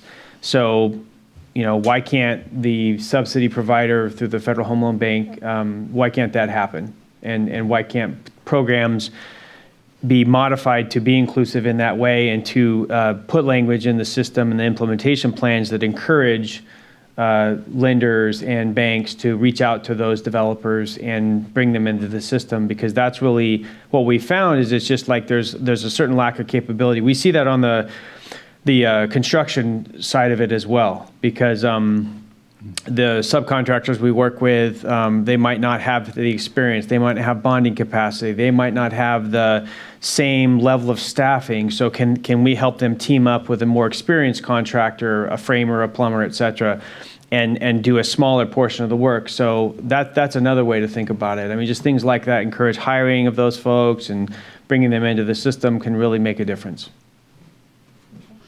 So 2 points. Within the Des Moines Bank's Advisory Council, we wrestle with how to incentivize development for underserved communities of color beyond the Native communities. The Federal Home Loan Bank of Des Moines does a very good job of making funding available for Native populations because Native populations are federally recognized.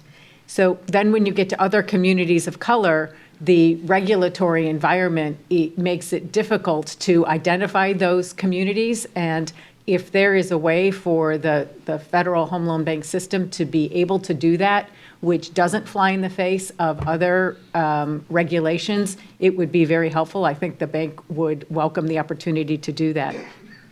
To Caleb's point with respect to contractors and subcontractors, I think the cautionary tale there is Section 3 and the Section 3 reporting requirements, which are burying us. Actually, our agency wrote a letter to IHFA explaining that we are not going to participate in the single-family housing round this year because we just can't keep up with the Section 3 reporting requirements.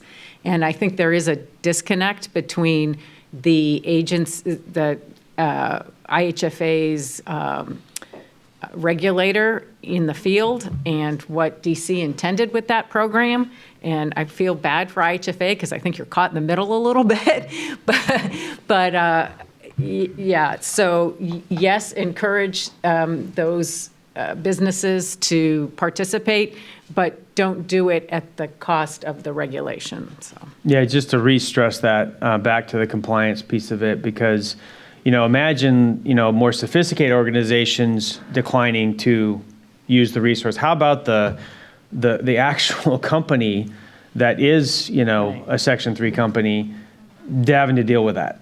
I mean, that's a barrier in and of itself. And so the compliance and the oversight and all that stuff has got to dial back. It really just does. And if we want to really encourage participation, you got to get the sponsors to be able to do it in a way that isn't going to burden them and make them not want to even participate in the program. And then you got to take care of the people actually doing the work so they don't have to have the burden of all the paperwork and stuff they got to do. I mean, it has to go to both parties.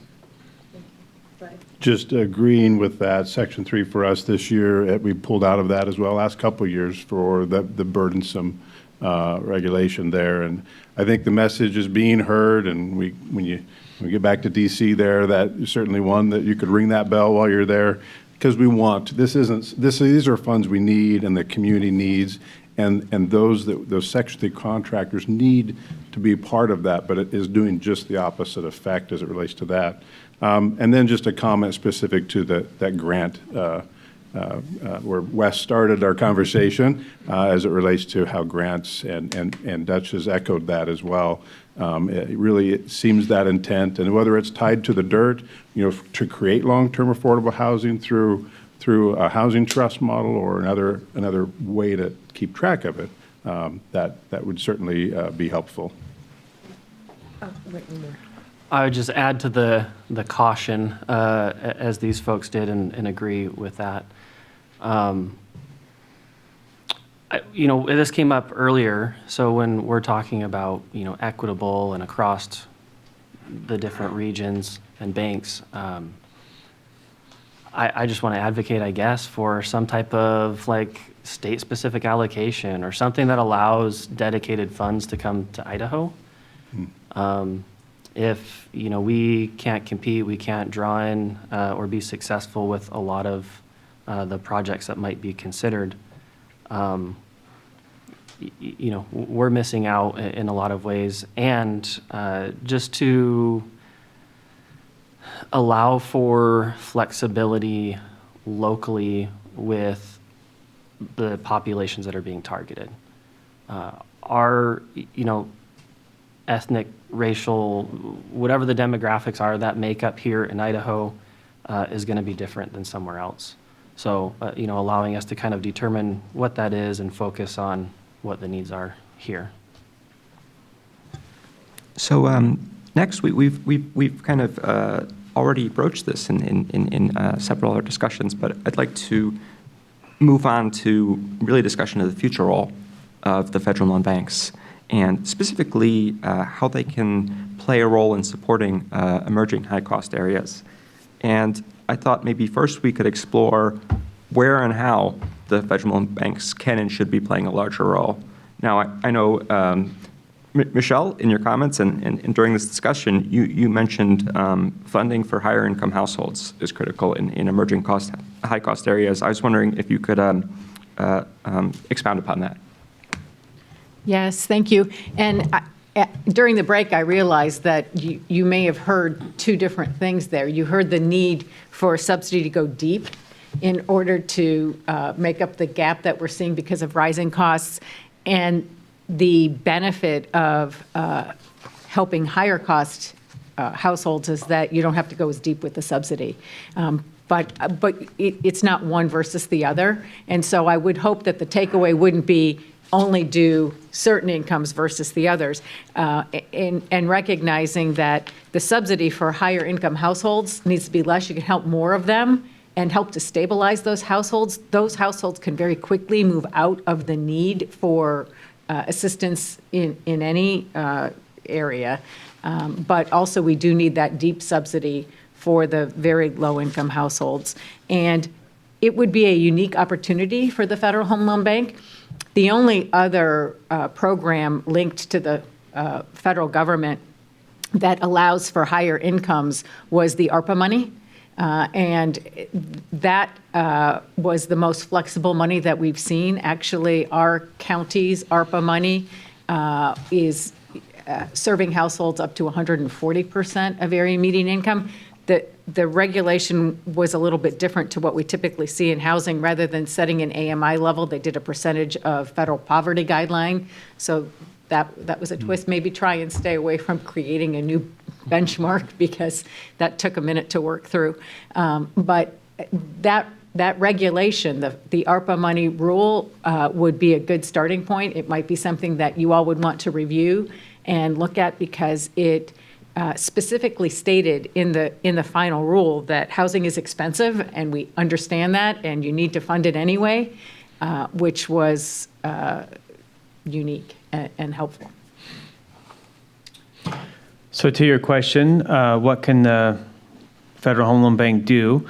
Right now, as an example, the subsidy per unit that you get under the Des Moines program is 40,000. Doesn't matter if you're in a low-cost market, a high-cost market. There's no recognition of the diversity of cost, let's say. And by the way, in Idaho, I mean, you could be up where Michelle is in Blaine County, or you can be in, western, Canyon County, and you're in two different planets, I mean, within the state. So, I mean, there has to be a way to identify those variables, or at least have the sponsor produce the information that can show you the data, because, I mean, we see a lot of, like, the 221 D3 limits, for example, that a lot of the federal programs use, that HUD produces. Those are one size fits all, right? One size fits all cost limit or subsidy limit, which has no, I mean, a state like California is massively diverse, yet it's got one set of limits. Idaho's got diversity, one set of limits. So, I mean, you just have the lack of data isn't helpful for like analyzing high cost. But just as one simple thing, for identified high cost emerging market, that could be a 20% boost in the amount of subsidy per unit, let's say. And when you score those projects, that is factored in to the scoring system, because there's a incentive in the scoring system for the lower AHP subsidy. You get more points and you win the subsidy based on that. So that high cost factor should be baked into the scoring calculation so that the Ketchums of the world can compete with the Caldwells of the world here in Idaho. Another simple one is that, this whole trend toward deep targeting of the units. So under the system now, 20% of the units, or up to 60% of the units to score max points are at 50% of area median income. Well, what that means is that the permanent loan you can support that project with now is 15 to 20% less. So if you've got a $2 million loan, you create a $400,000 gap instantaneously by having that deep targeting, as an example. So in an emerging market, can you have a variable of that? Can you remove the absolute restriction to send everything to 50% of median, and back off of that and let a high cost market sort of have a dialed back, scaled back system where they can still be on the same playing field for competition, but can have the higher income targeting to support their community and support their higher costs. Just a couple of examples. But those are ones that stand out in the system now. Thank you very much. So I'd like to pivot a little bit and discuss adequate housing supply, which is just incredibly critical to ensuring affordability, and discuss the role that the FHLBank system can play in ensuring there's adequate housing supply. And maybe we could start with Vanessa. So when I think of housing, I can't just think of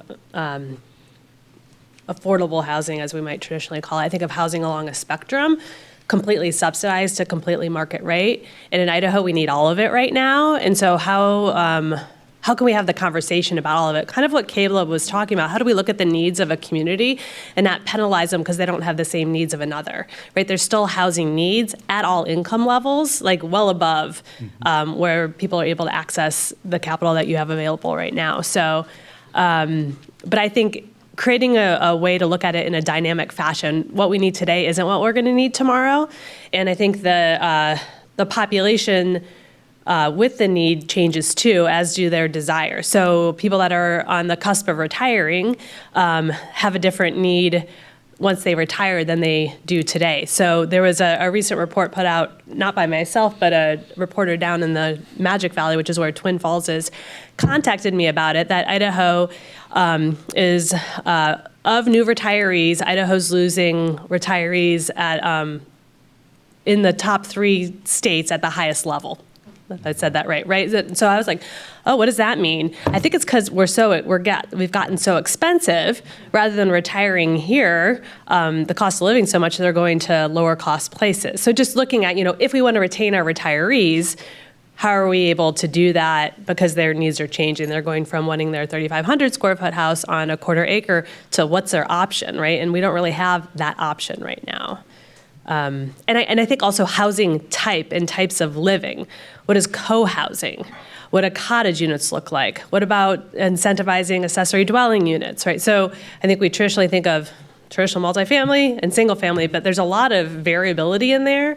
And I think we're seeing some innovations in the city of Boise and other places. And so how can the bank system play a role in supporting innovations? I know one of the questions you had was about piloting, right? Is there a way to pilot some of these new ideas and these innovations in these emerging markets?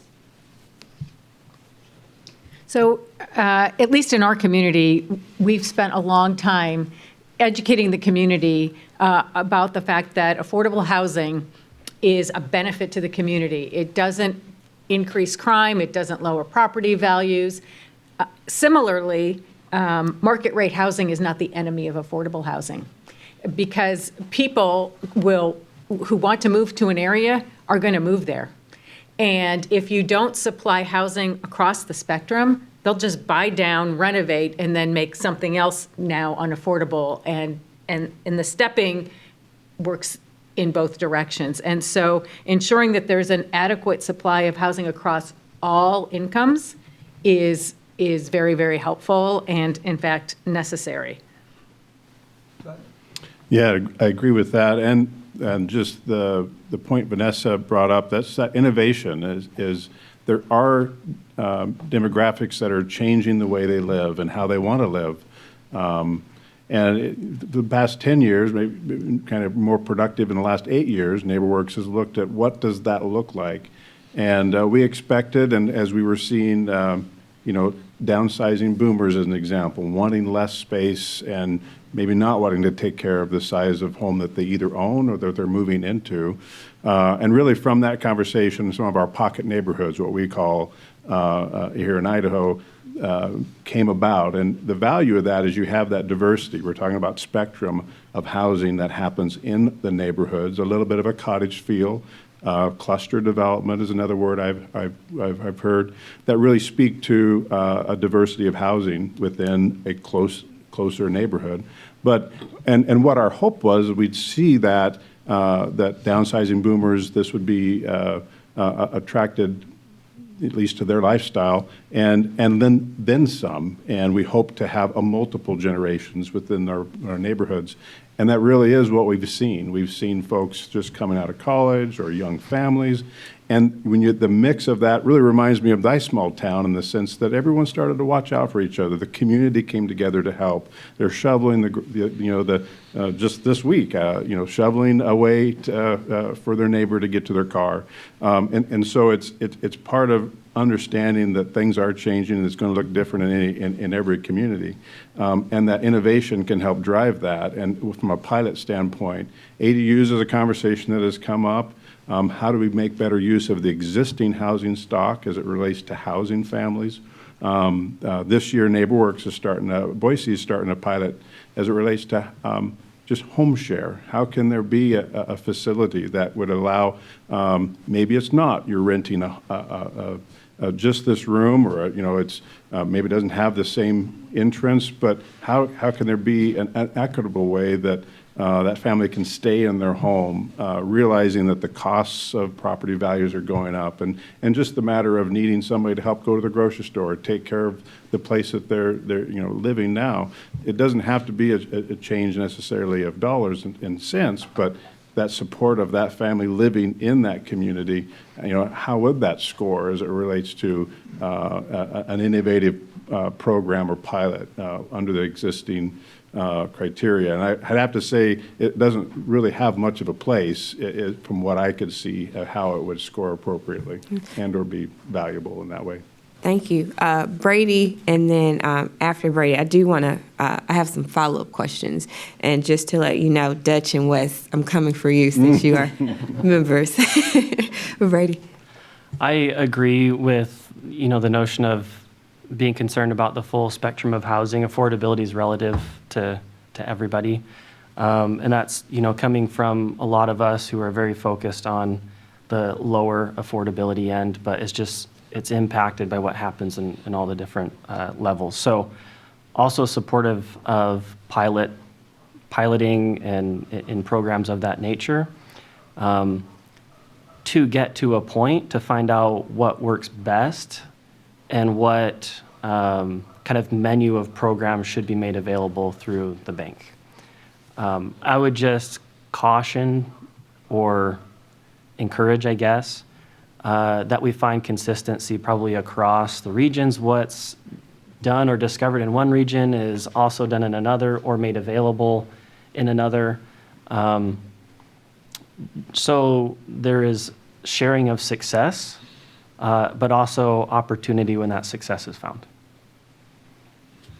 So I'm going to give you an unfair advantage, Brady. I'm going to tee you up because I'm going to come back after Wes and Dutch.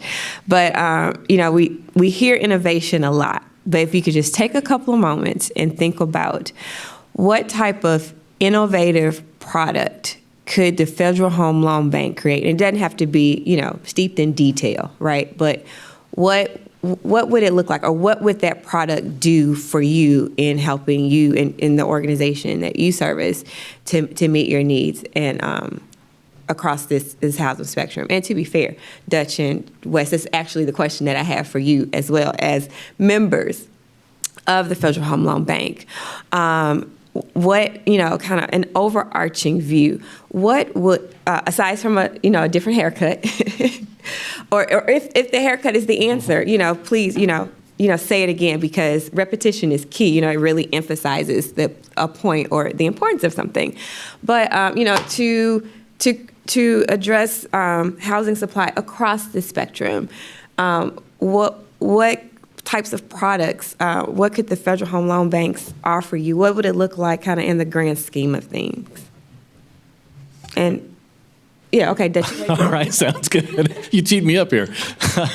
I think, and again, I don't think we want this conversation to be too one-sided. HP is a great program, works well. It is the largest privately funded source of affordable housing capital in the country. So let's not lose sight of that. But I think if we want to do pilots and we want to think outside of the box, I think we do have to be intentional about that. I would suggest that perhaps it should be enterprise level as opposed to project level. Many of these projects need a little bit more money for something. If it's service-enriched housing, they need a little bit more money for the service enrichment. Perhaps they need some dollars on the early stage before they decide to commit to the project, to take some risk off of the table, to investigate a particular hairy project or a difficult-to-develop project. So perhaps thinking about how can we get dollars to an organization that's doing great work to allow them to do innovative. Let the developers, let the organizations innovate, give them some capital to try some things and take some of the risk off. Affordable housing development and all development is, in a certain sense, risk averse.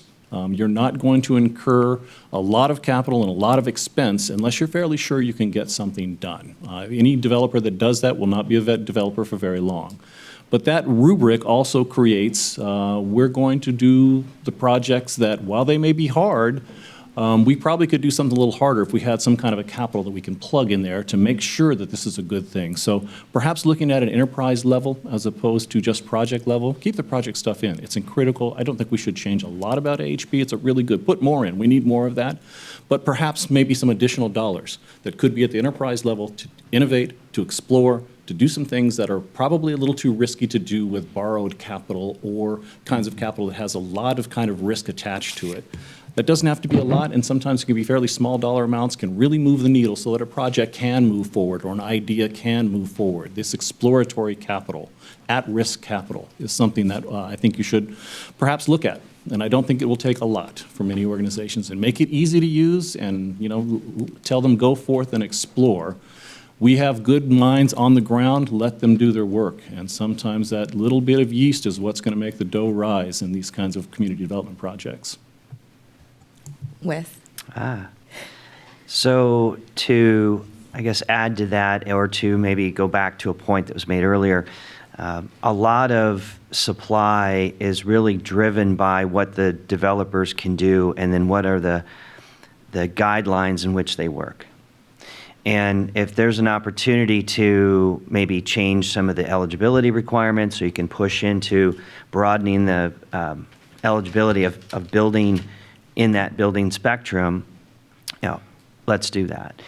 Is there an opportunity to look at making, and I agree with the comment about it being an enterprise level, not the project level. I think that's where it's going to make the most impact because, and Caleb has shared this earlier and other developers have shared with me, is they just kind of know what the playbook is. and I'll work with the playbook, but you need to change the playbook to make that a bit easier to navigate for them, because they're creative. They'll figure out ways. If it's not 24 units, it's 34. If it's 40, or if it's I can go into a workforce and say I'm going to do up to 120%, and that's eligible. I do like the comment that Dutch made too about a lot of these projects early on require capital. And if there's a confidence that that capital will be spent and that it's not a loss if a project doesn't carry forward, I think that changes the mindset and allows developers to be a bit more aggressive and pragmatic about maybe putting some product in areas where they wouldn't otherwise. Let's go to Caleb and then Michelle. Okay, well, a few things. So let's talk about lending first of all. Could the Federal Home Loan Bank use its heft to credit enhance the banks, the CDFIs, and deliver lower interest rates, as one example? Could the Federal Home Loan Bank allow loans that are of longer amortization than market, 45, 50-year amortization? Could they allow interest-only structure? We as a developer are in search of proceeds to finance our buildings, to deliver affordable housing. We need as much private, local, state, federal resources as we can get, plus the equity that comes in, whether it's tax credits or private, to deliver these buildings. And so the more that we can maximize our net operating income productivity by delivering more loan proceeds, the better. So what kind of flexible terms can be delivered? I mean, we're dealing with an asset class that has less than 0.1% default rate. It is the safest asset class in the history of real estate. So if there's ever a case to be more aggressive with terms, with amortization schedules, with interest-only structures, with anything that can be done, this is the asset class to do it. And we're in a whole ESG, DEI conversation now. So if there's ever a reason to do it, it's now. So what kind of heft? You guys bring a huge balance sheet, huge capabilities, without necessarily the typical FHA, HUD-related, Davis-Bacon, compliance stuff that you have to deal with. You're basically the federal government in a broader sense that has a huge borrowing power and capability to deliver financial strength, just like the federal government does through FHA. So why not be able to use that, that strength and capability to help the lenders make loans that provide more proceeds to our projects? So that's on the lending side. On the other side, I'll say one that's near and dear to my heart is supporting modular or off-site construction. Could you guys have a product? One of the challenges with off-site construction is that developers and sponsors have to shell out quite a few meaningful dollars ahead of time to get the modules built, and a lot of times lenders are uncomfortable with that. So could your dollars be used, or could you support banks to be able to make lending for modular construction, dealing with high-cost markets in particular, where you can't even get the labor these days to build in some of these markets, especially your market, Michelle. Could you support that with that? That's a pure innovation that you guys could provide capital support for, or incentivize in your AHP programming. How do you, you've got some different things in there, different product types that you kind of favor for housing, but could you have a point category for innovative construction techniques, i.e. modular, i.e. panelization, whatever else is going to bring costs down or make projects feasible in these high-cost emerging markets, things like that. So there's a couple for you to chew on.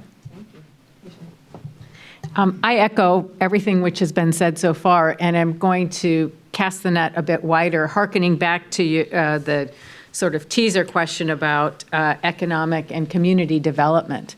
And oftentimes in markets, housing isn't the problem, it's a symptom. And so community development can be very beneficial there, particularly when you look at things like the cost of childcare. So maybe allowing or incentivizing member banks to lend or help to facilitate low-cost childcare, allowing the entire family to then get back into the marketplace would be helpful. Additionally, maybe consider lending or support for vocational and technical careers, which not only help the individual, but may ultimately help this cost of housing and the labor shortage we're seeing. Our tiny little organization is building housing for our local school district. And the school district historically had a construction academy where they would build a house. It takes 5 years for high school kids to build one house. And so instead, what they'll be doing is coming onto our job sites and working alongside professional contractors, which is an interesting dynamic. We've had discussions about language and smoking and all sorts of things. But those types of programs and incentivizing those are a little bit of a pullback from housing, but I think ultimately make the job of delivering housing less burdensome when the community as a whole is healthy. Vanessa, and then I see Brady's ready to go. I mean, if we're going to get creative here, how does engaging in a conversation about how you get people from their housing to their jobs play a role? So when it comes to whether it's public transportation or transit, fixed rail or otherwise, that's one of the biggest issues we're having here in the Treasure Valley is, people are building out, but then the commute time is much further. And when you talk about sustainability and resiliency, I think that plays a role too in cars on the road, emissions, our air quality, health, right? So it's all, housing can't be talked about in a vacuum. Sure, we can build maybe more affordable housing in Caldwell, but are the people working in Caldwell, are they working in downtown Boise? So there's, in Idaho, we, not only is there not a mechanism for support for housing, we have a housing trust fund that was put in place in 1992, but it's never been capitalized. That $50 million didn't come from the state, although I'm grateful the state decided to use that ARPA funding to support workforce housing. We also don't have funding for public transit. So the state doesn't have a dedicated source for that either. So again, how do we think about this, and how do different federal agencies work together to help solve these issues, right? I just thought the conversation was going to go, on, and it was going well, but you called on me, so I'll offer some comments. I wrote down just a few things, and this is more granular than the enterprise comment. But a lot of communities are responding to the challenges they see now from just a density perspective, right? So you're trying to find ways for any little piece of available room or lot or yard or whatever. So I guess just finding, a way to support communities that are going that route and are already trying to dedicate and allow for those activities. And sorry, I should preface this. This is all like along that pilot program discussion. So. And making it, to Dutch's point, just not regulated. I mean, a pilot is to investigate, to try something out, see if it works. Some of them fail. That's okay. Let's find what works and then replicate that. So structuring programs in a way that allows us to do that. A comment I made earlier was just some data in our report about people being priced out, becoming unstably housed or homeless, not able to pay their rent. A lot of those are people just on fixed incomes that are a homeowner but then can't pay the higher taxes anymore. Or they have accessibility problems. They can't afford those improvements or changes to their unit, so they can't live there anymore. So, if we're looking at that as a segment of our market and the people that we're trying to serve, then programs that support their remaining in place. I had the modular homes down, so that's been tried here a little bit. Even if we don't see any improvements in cost or cost savings there, you're still going to get a unit in place, in service quicker than you would otherwise. So there's still benefits there, and we'd love to see that. services for some of these supportive housing projects that we don't really have dedicated funding for now. Programs for, I had the, labor and skill development as well, funding land trusts. So sorry to kind of just throw a list out there, but yeah. I'm glad you said land trust because I was thinking in my head I wanted to pivot to Bud and Michelle too. So I understand that land trust is a mechanism in which to sustain affordable housing, especially in an area like Boise. During our tour yesterday, we observed some mobile homes. And these mobile homes were in the middle of some fascinating development, if you will.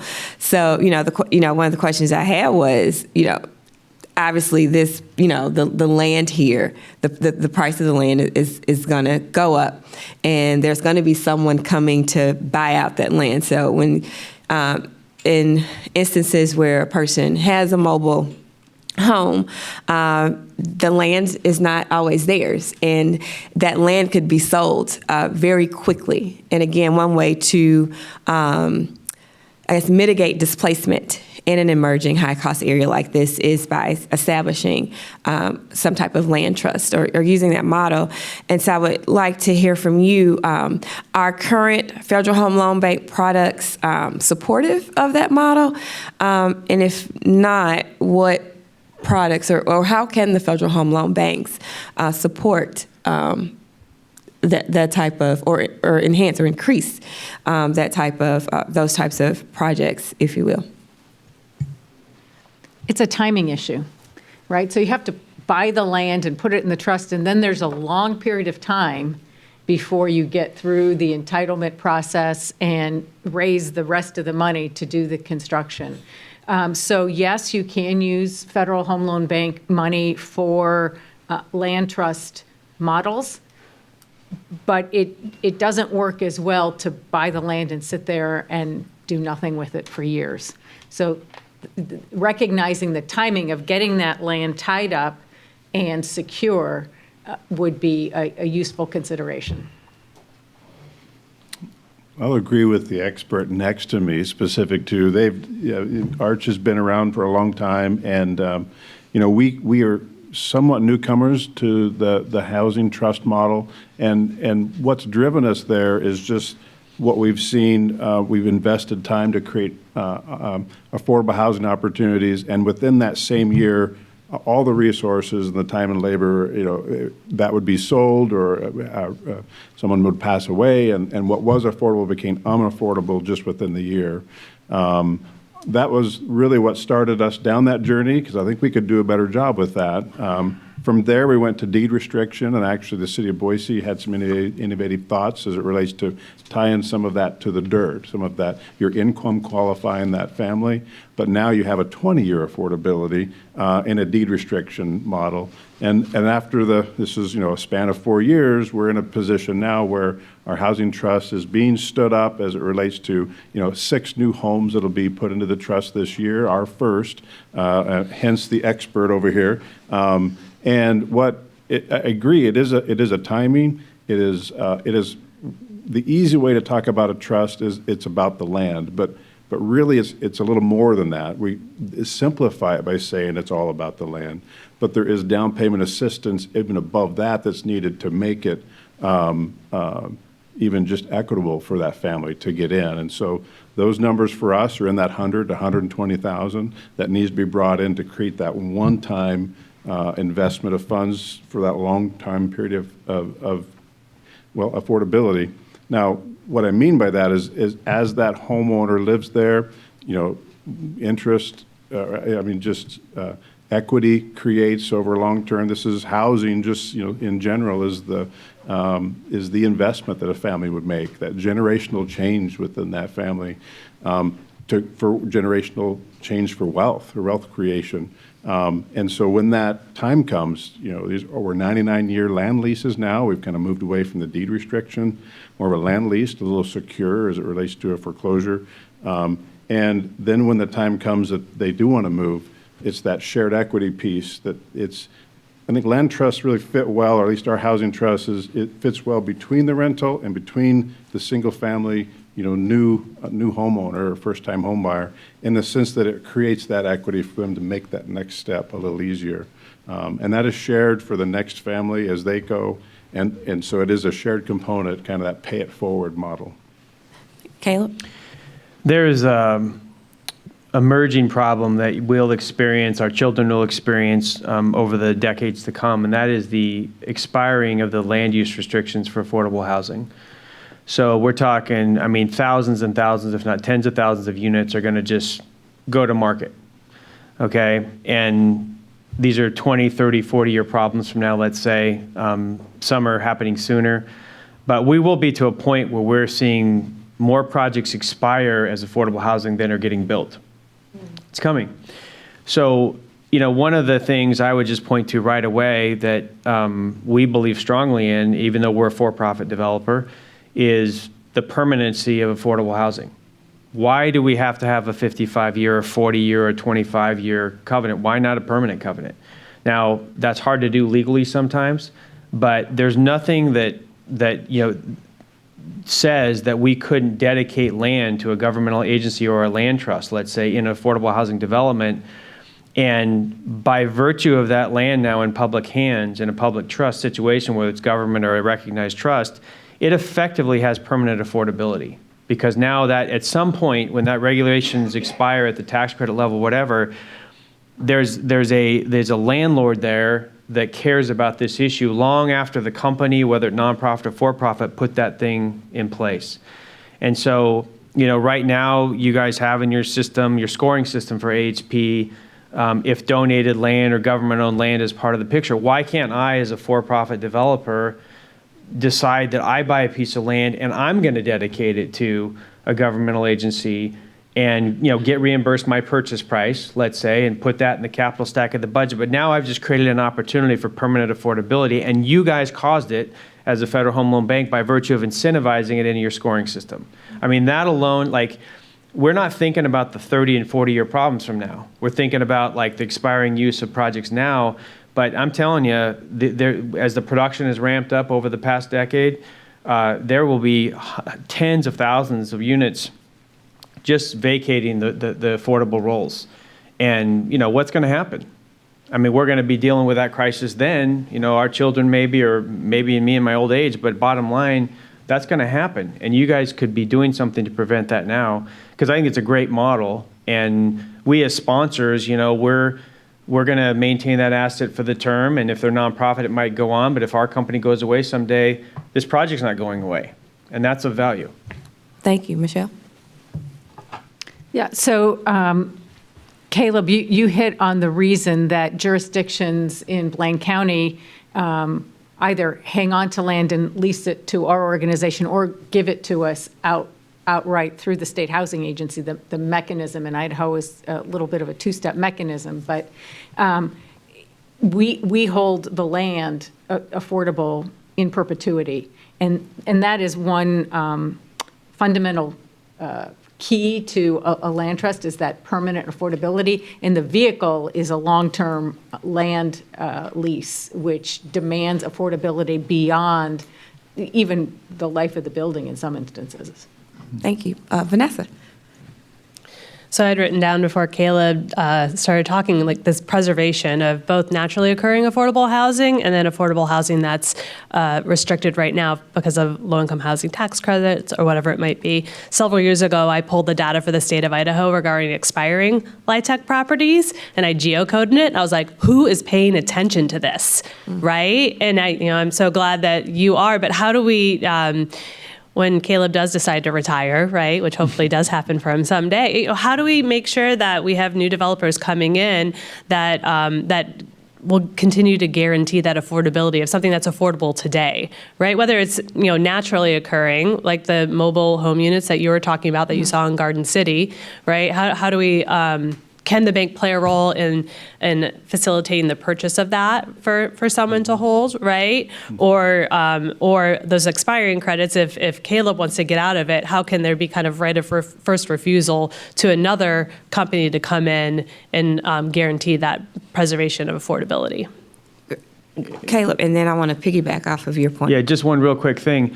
And because this asset class of affordable housing is so solid, is so safe, is so reliable, is built so well, there are companies that have been formed specifically to buy up these properties and wait for that expiring use to happen and flip these properties to market. And they're out there.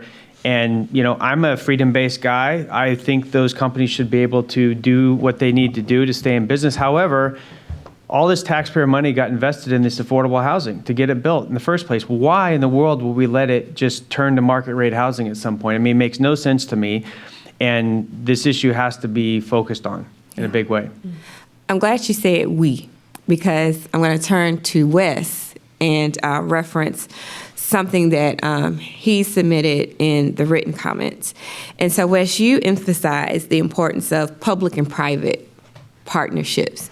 And it sounds like that's also critical to this sustainability, of affordable housing, because, you all are doing wonderful work, but eventually you will retire, and, to make sure the mantle gets passed on. So I think this is a good place to kind of insert what you had referenced, maybe. And so I'll get to the point that was just made, because I think it's important. It wasn't totally germane to the comment. Public-private partnerships in the context that I used was at the origination and building programs and getting them started and off the ground, and I think that's super critical. And that could be simply a land trust, and the land is gifted to the developer as long as they hold on to the asset for X number of time. But I do think it could be applicable to the projects that are expiring, and to have the ability for, and maybe this is where the bank solution comes in, is, hey, and we have a solution to help get the liquidity into the system that helps get lent into the projects so that these projects get going. Maybe there's a program that helps with keeping them affordable, right? Maybe it's long-term permanent financing at below market rates, subsidized rates, that would allow folks to say, hey, you know what, my tax credits are expiring, but if I can get maybe a credit at 2% or something like that to keep my project going so we can maintain that affordable housing stock. Because I think Caleb's right, and I think, Vanessa, I've seen the data on what you had, and I think I had a full head of hair before I read that. But the public-private partnerships, I think, are super critical about thinking logically about how to preserve as well as to originate.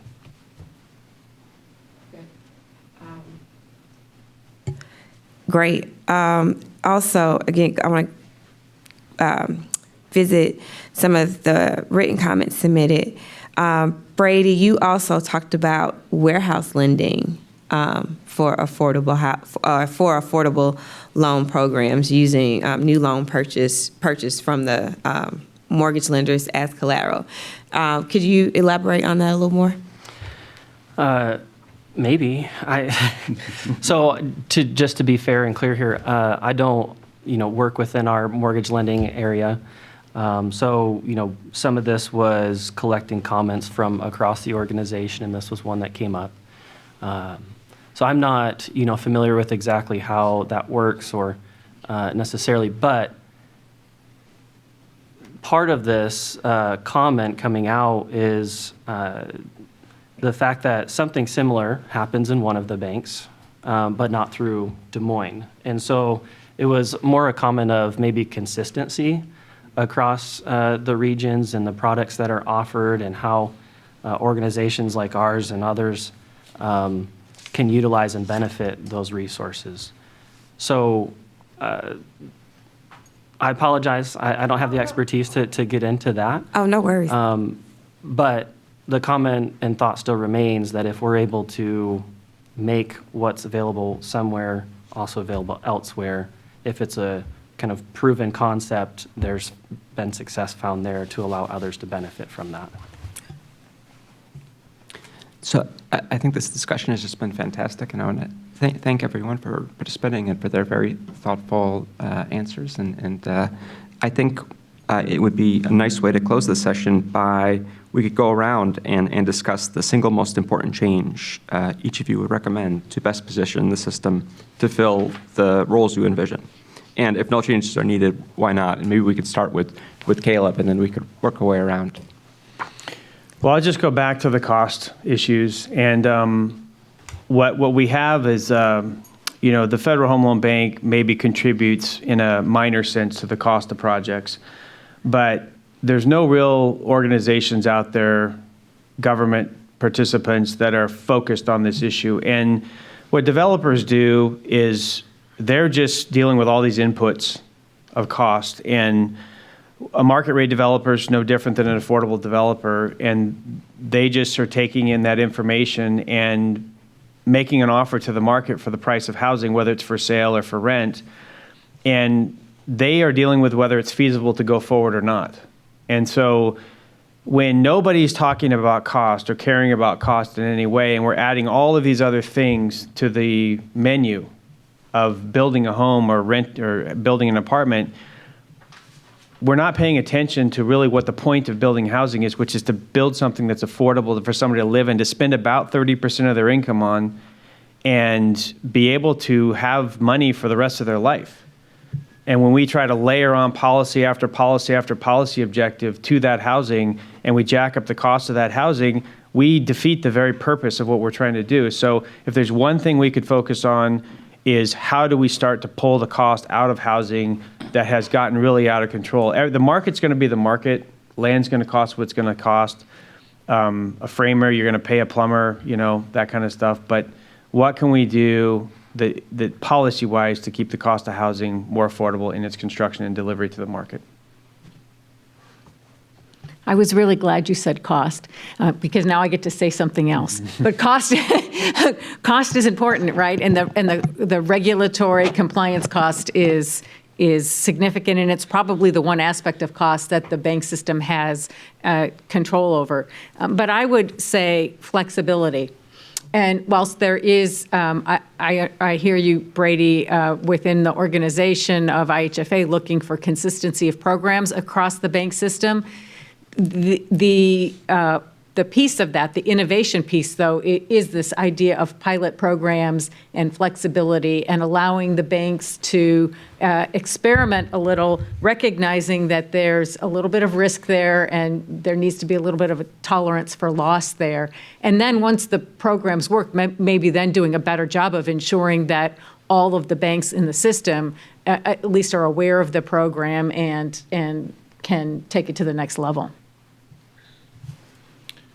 I'd probably start with just consistent programs across all of the bank offerings. I think that there are some opportunities even in rural that could leverage some of those in the Des Moines, maybe rather than the San Francisco market. Spoke all about the regulatory piece from grants, I think, is a part of that, and that incentivizing just innovation through either urban or rural. So, I mean, it's not one size fits all. I think that was well talked about.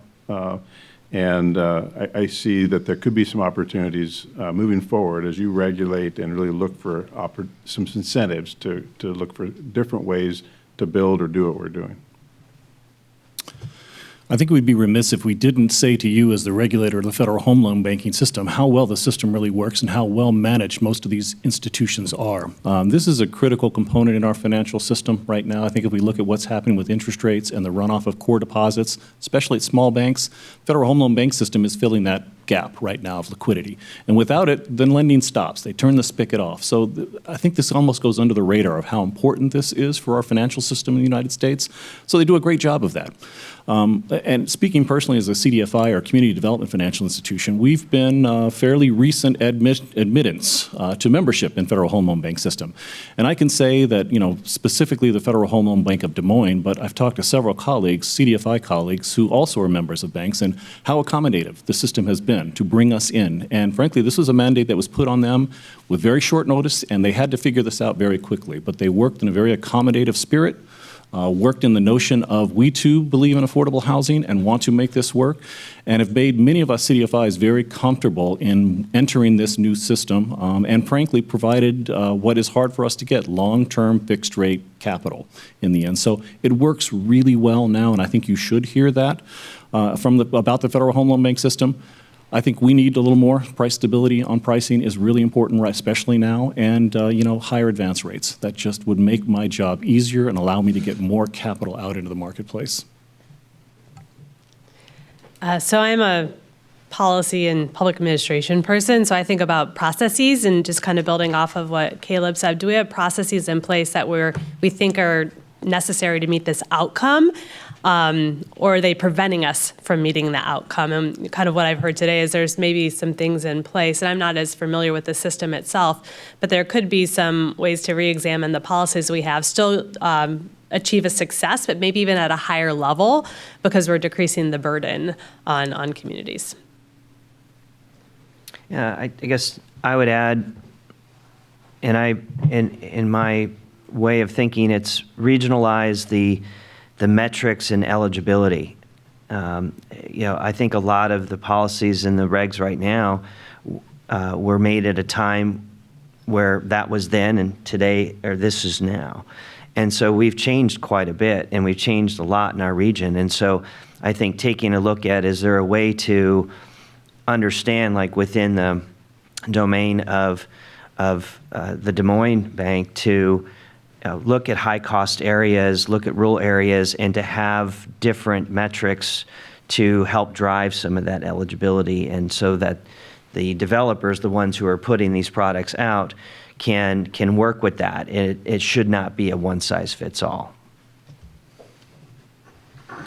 I think my comment just adds on that a little bit, and it's been said a few times before, and that's just trying to find a way to have our slice of the pie, have a kind of dedicated carve-out or allocation of resources, and ones that are spread across kind of all levels from home ownership down to homelessness. So maybe a little more variety in the programming and the product options, and including allowing the piloting and see what works and see what sticks. So thank you guys.